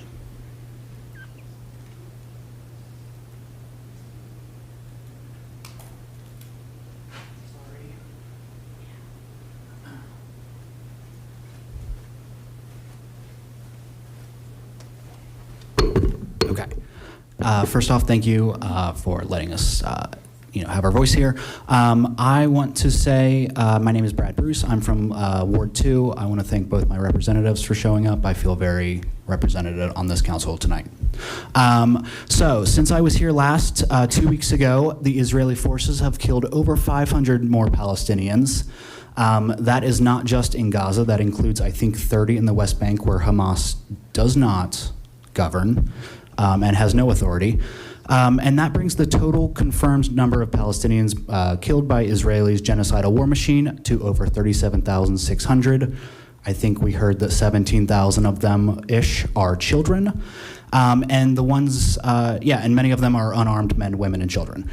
Every day, more and more photos of children who have been shot, blown up, crushed, starved to death are coming out of the hospitals in Gaza and the occupied West Bank. Just, I think, 50 minutes ago, I saw on Instagram of a melted Palestinian girl, so that was really good, exciting. Just this morning, it was reported that Gaza's head of emergency services was killed in an Israeli airstrike on a health clinic in Gaza City.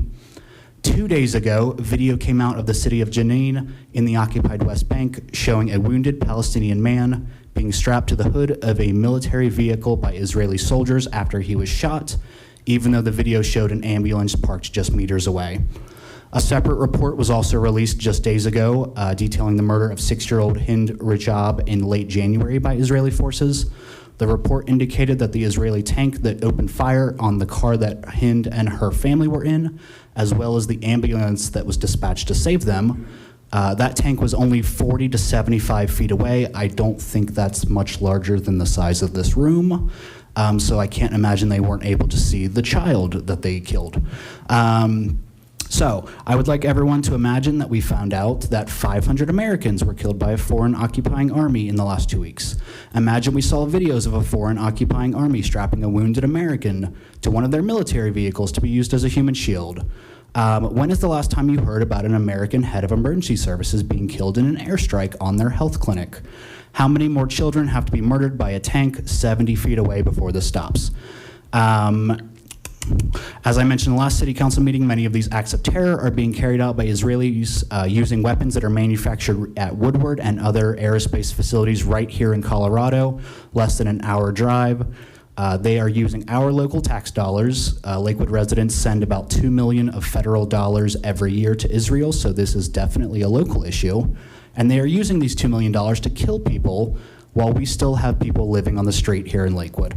I call for the Lakewood City Council to pass a ceasefire resolution and condemn the use of weapons, especially those manufactured here in Colorado with Colorado tax dollars. Thank you. That was skill. All right. That is the last of the list that I have here. We have one more that wants to speak. Anybody else not already signed up? Okay, if you'll sign up with the clerk.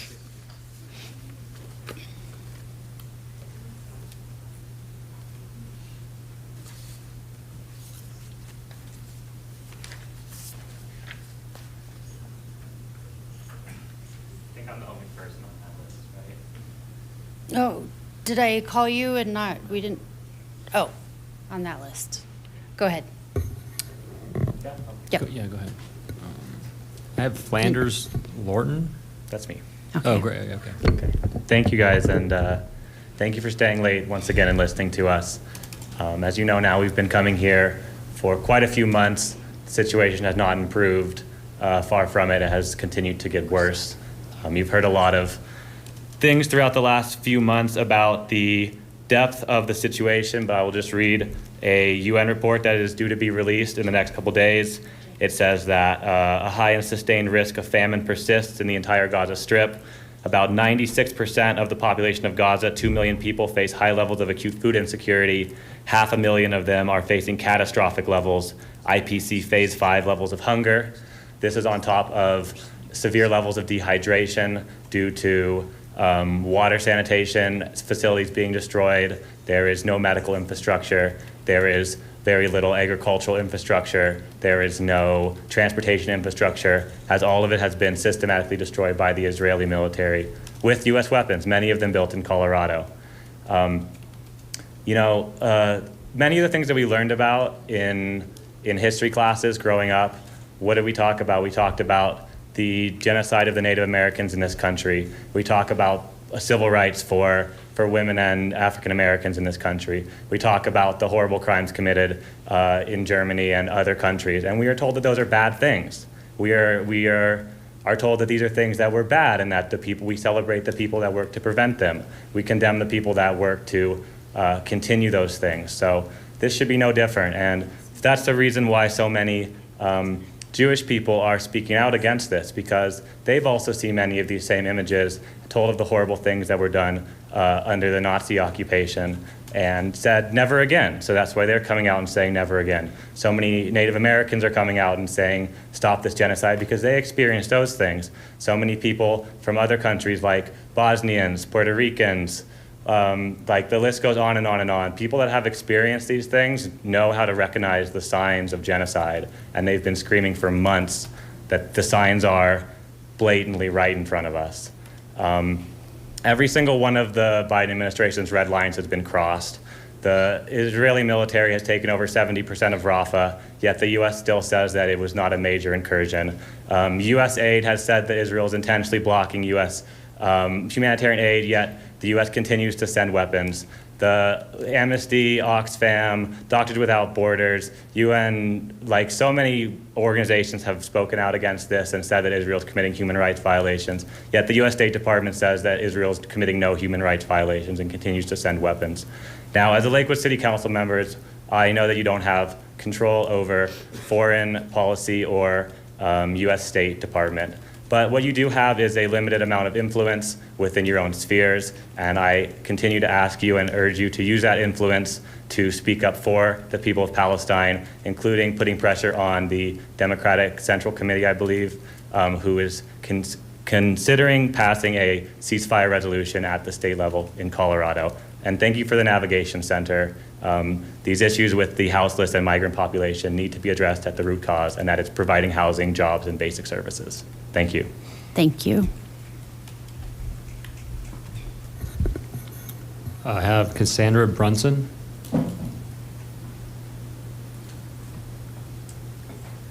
Good evening. Thank you for being here tonight, Madam Mayor and Council. It's great to be here, and everyone here tonight too. I just thank everyone for staying late, and I didn't know about this meeting till about 8 p.m. and I just knew that I needed to be here. I am, a little bit about me, I'm a native of Lakewood, went to Bear Creek Elementary, middle, high school, even went to college here for my bachelor's and my master's. This is home. I haven't left. I travel quite often, one of those places being Israel. And a little bit about me too. I'm a serial entrepreneur. Been running a company for over 18 years. Started in high school at Bear Creek. Love just helping people go after their dreams. And I believe that this issue tonight that we are facing, it's not a political issue. It's actually a humanitarian issue. And I was able to go to Israel in February. So I was able to travel down there, and there's so many things to talk about, but for tonight, and this being a huge issue that's going to be on the ballot, I don't think anyone here has mentioned personally being there and being an eyewitness. Thankfully, the United States of America drafted me to be an ambassador of the United States, a youth ambassador, being 35 years old, to see firsthand what is going on. And really, you don't really know. And I think it's really healthy for all of us to hear one another's opinions tonight. And that's where you grow the best knowledge and wisdom of being able to have that foresight, leadership foresight to move forward. Landing in Israel, we landed in Tel Aviv, and we went straight over to, we went to the border of Syria and Lebanon. So the IDF took us on a Jeep tour of what was really going on. So they were backtracking the incidents that happened on October 7th.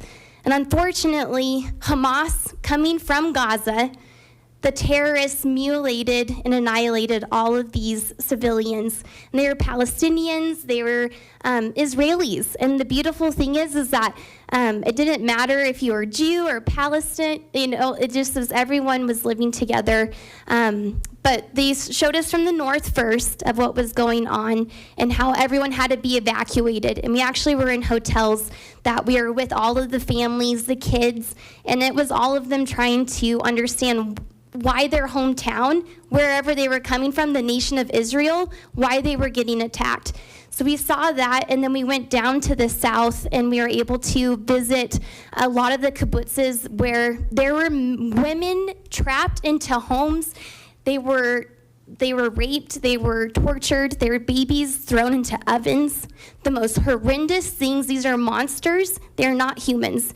And it had nothing to do about what side you're on, but that's what happened on October 7th, and it was a ripple effect. And what Israel has wanted to work with Gaza forever. They've been wanting to support their entrepreneurship, being able to bring them over to help out with the farmland. We actually were able to help volunteer because they don't have staff to be able to help farm and harvest in the oranges and tangerines. Your time is up. Oh, okay. So I just call for Lakewood, and particularly for the state of Colorado, to stand with Israel. There's a lot more context to this scenario. Thank you. Is that the last on our list, Mr. Rob? That's all I have, Mayor Strong. Any more? All right. Okay, well, thank you, everybody, for coming out this evening and for sticking around to share your thoughts. With that, we'll go ahead and close public comment. And next on our agenda is general business. However, we do not have any items under general business this evening, so we'll move on to our executive report. Thank you, Mayor. Actually, just a few things this evening. First of all, for your calendars, we have scheduled a tour of the Slash facility, otherwise known as the Tin Cup facility. So if you'd put it on your calendars, please.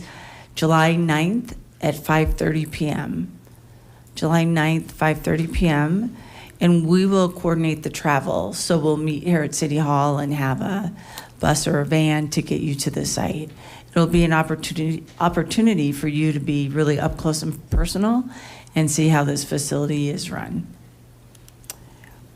Secondarily, our meeting with the Board of Education was postponed. That was scheduled for June 14th, and we are working to reschedule that meeting. They're on a break right now, but once we can schedule a time for both boards, our City Council and the Board of Education, to meet, I'll make sure to get that to you.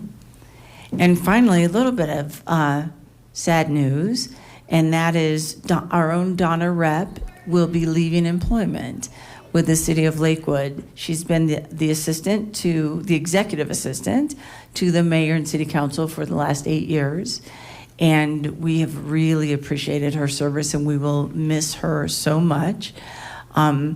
She has spent, she's just finished her bachelor's degree as a victim advocate and has worked in our police department, and she will be pursuing her master's degree. So Good for her, tough for us.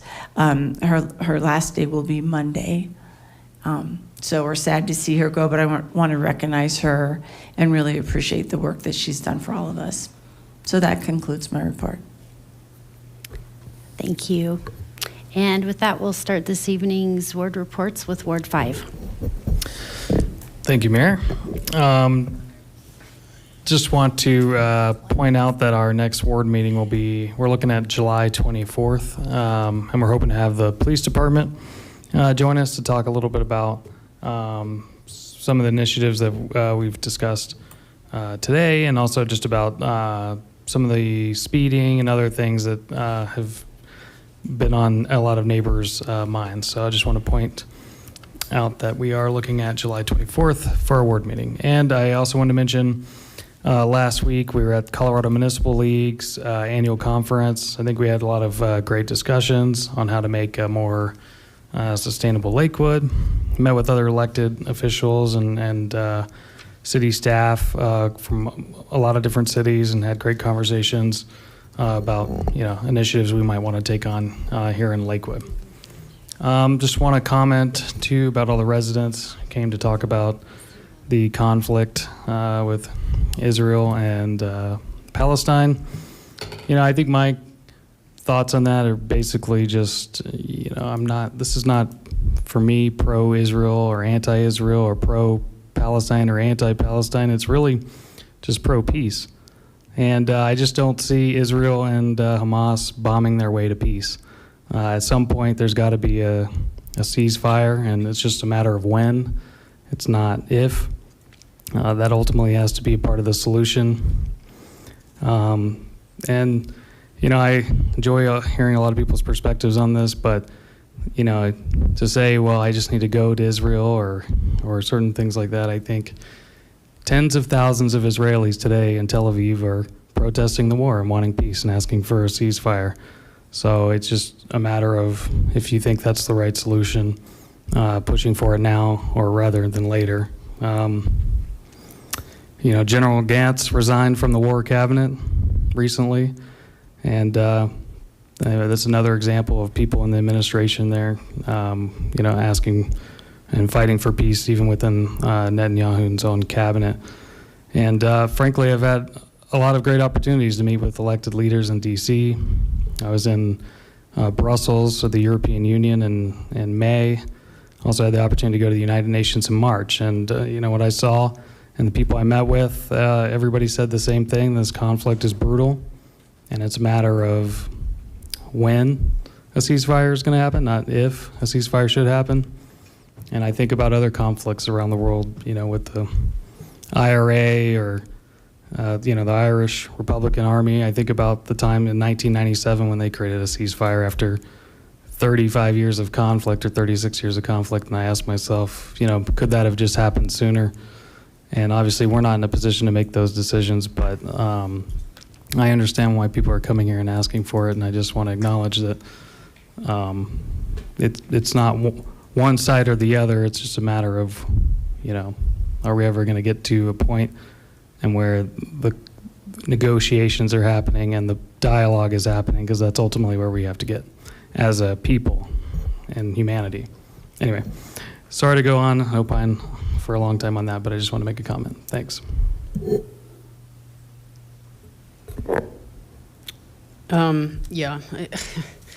Ward reports seem like insignificant after listening to this week after week after week. And I am still of the opinion that this is not about politics. It's not about religion. It's not about whose side you're on. It is about decency, humanity, and just acknowledging the fact that people are being massacred on a daily basis. Women and children are starving to death and dying of dehydration. There's no rhyme or reason, and there's no justification for any of it. There's been atrocities on both sides for years, and that's not going to end. But a ceasefire is the only way out, and it is the only reasonable expectation that anybody can have. And again, I appreciate these people coming here week after week, but I think it is time that we do something about it. Word 4. Is Councilor Olver still on? Okay. I'm not sure. No. Well, he will be responsible for setting up our next city council, our next ward meeting, so I will leave it for our next meeting for him to announce when that is. I want to just express my appreciation for city staff. I send innumerable requests from people in Ward 4 asking for help, and with very few exceptions, we get favorable responses. It's timely, and so I just want to commend staff for the action that they take on doing the little things, even moving a swing a little bit lower so a 5-year-old kid can climb onto it. Just different little things that just make our city work as well and make it a great place to live. One thing I would like the city to do, whether it's in a newsletter, one of our next communications, throughout Ward 4, we've had a number of colored flags that pop up into people's yards, and I think it's all due to the recent effort of a lot of telecom companies trying to put in fiber here and there, but there's very little notice. I think our residents are very confused as to what's going on, whether they have to comply, whether there's easements in there that allow the telecom communities to move in, and folks are worried about the landscaping that they work so hard to put in, their sprinkler systems and different things like that. As one of the city councilors just mentioned, some of these things may seem trivial compared to what we just heard, but these are things that folks do worry about, even in a small scale. And so to the extent we can give them some additional information and require our telecom companies and their contractors more specifically to be more transparent, I think would be very helpful. Word 3. I will also express my appreciation to city staff by trying to be brief, because given the lateness of the hour, but thank you for all that you do.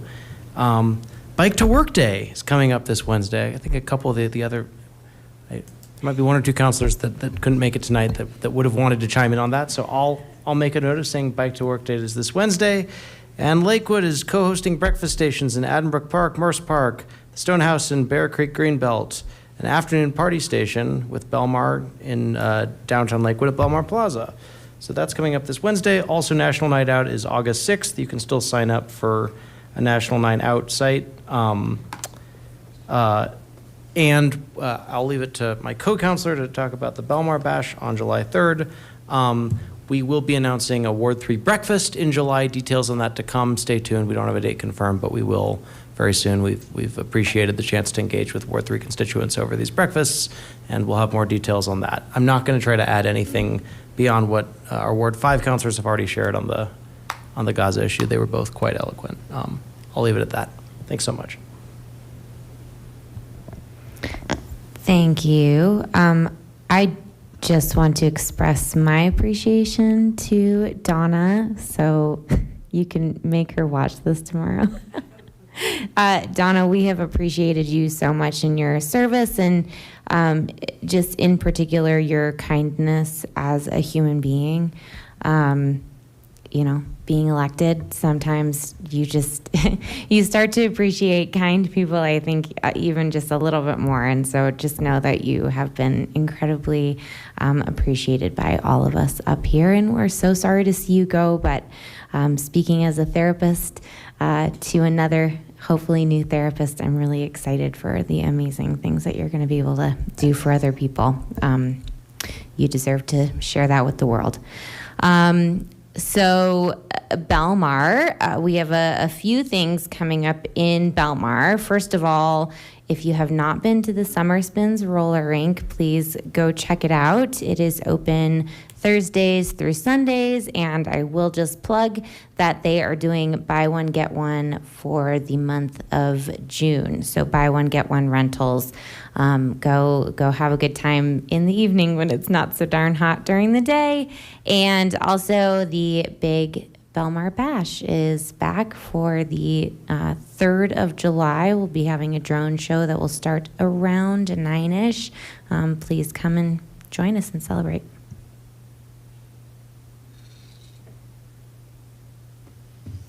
It's quiet for Ward 2. Both of our Ward 2 counselors are traveling this evening, so apologize about the absence there. So we'll shift over to Ward 1. Thank you. No meeting in July as per tradition in Ward 1, and we'll be visiting with our constituents again in August, so date to come on that. And then I just wanted to speak a little bit to the Vivian issue that came up tonight. I just wanted to remind folks that was not a Lakewood meeting because I think it was characterized incorrectly earlier. That was by the school district, and so we are hearing from constituents. We are looking to see what are the opportunities there, and grateful for people who are getting activated in that, and we are listening to that. So that's it for me. Great, thank you. Last week, my niece visited from California, Lakewood, California. And it's very funny that Councilor Sherazai and I, well, maybe all of you got, save the equestrian center. Well, that is Lakewood, California. And Mayor Pro Tem Sherazai said, maybe your niece can handle that situation in there. But anyway, they were here, and I rented a yurt for them, not just so that they would get out of the house, but no, so they would have a really great experience. And indeed they did. So they loved Bear Creek Lake Park. And so I would encourage you all to spend the night in a yurt, or anyway, at least visit Bear Creek Lake Park more. And then don't forget the summer concerts. We get to take advantage of those, and I'll be excited about going to that on Wednesday night. Thank you, City, for that.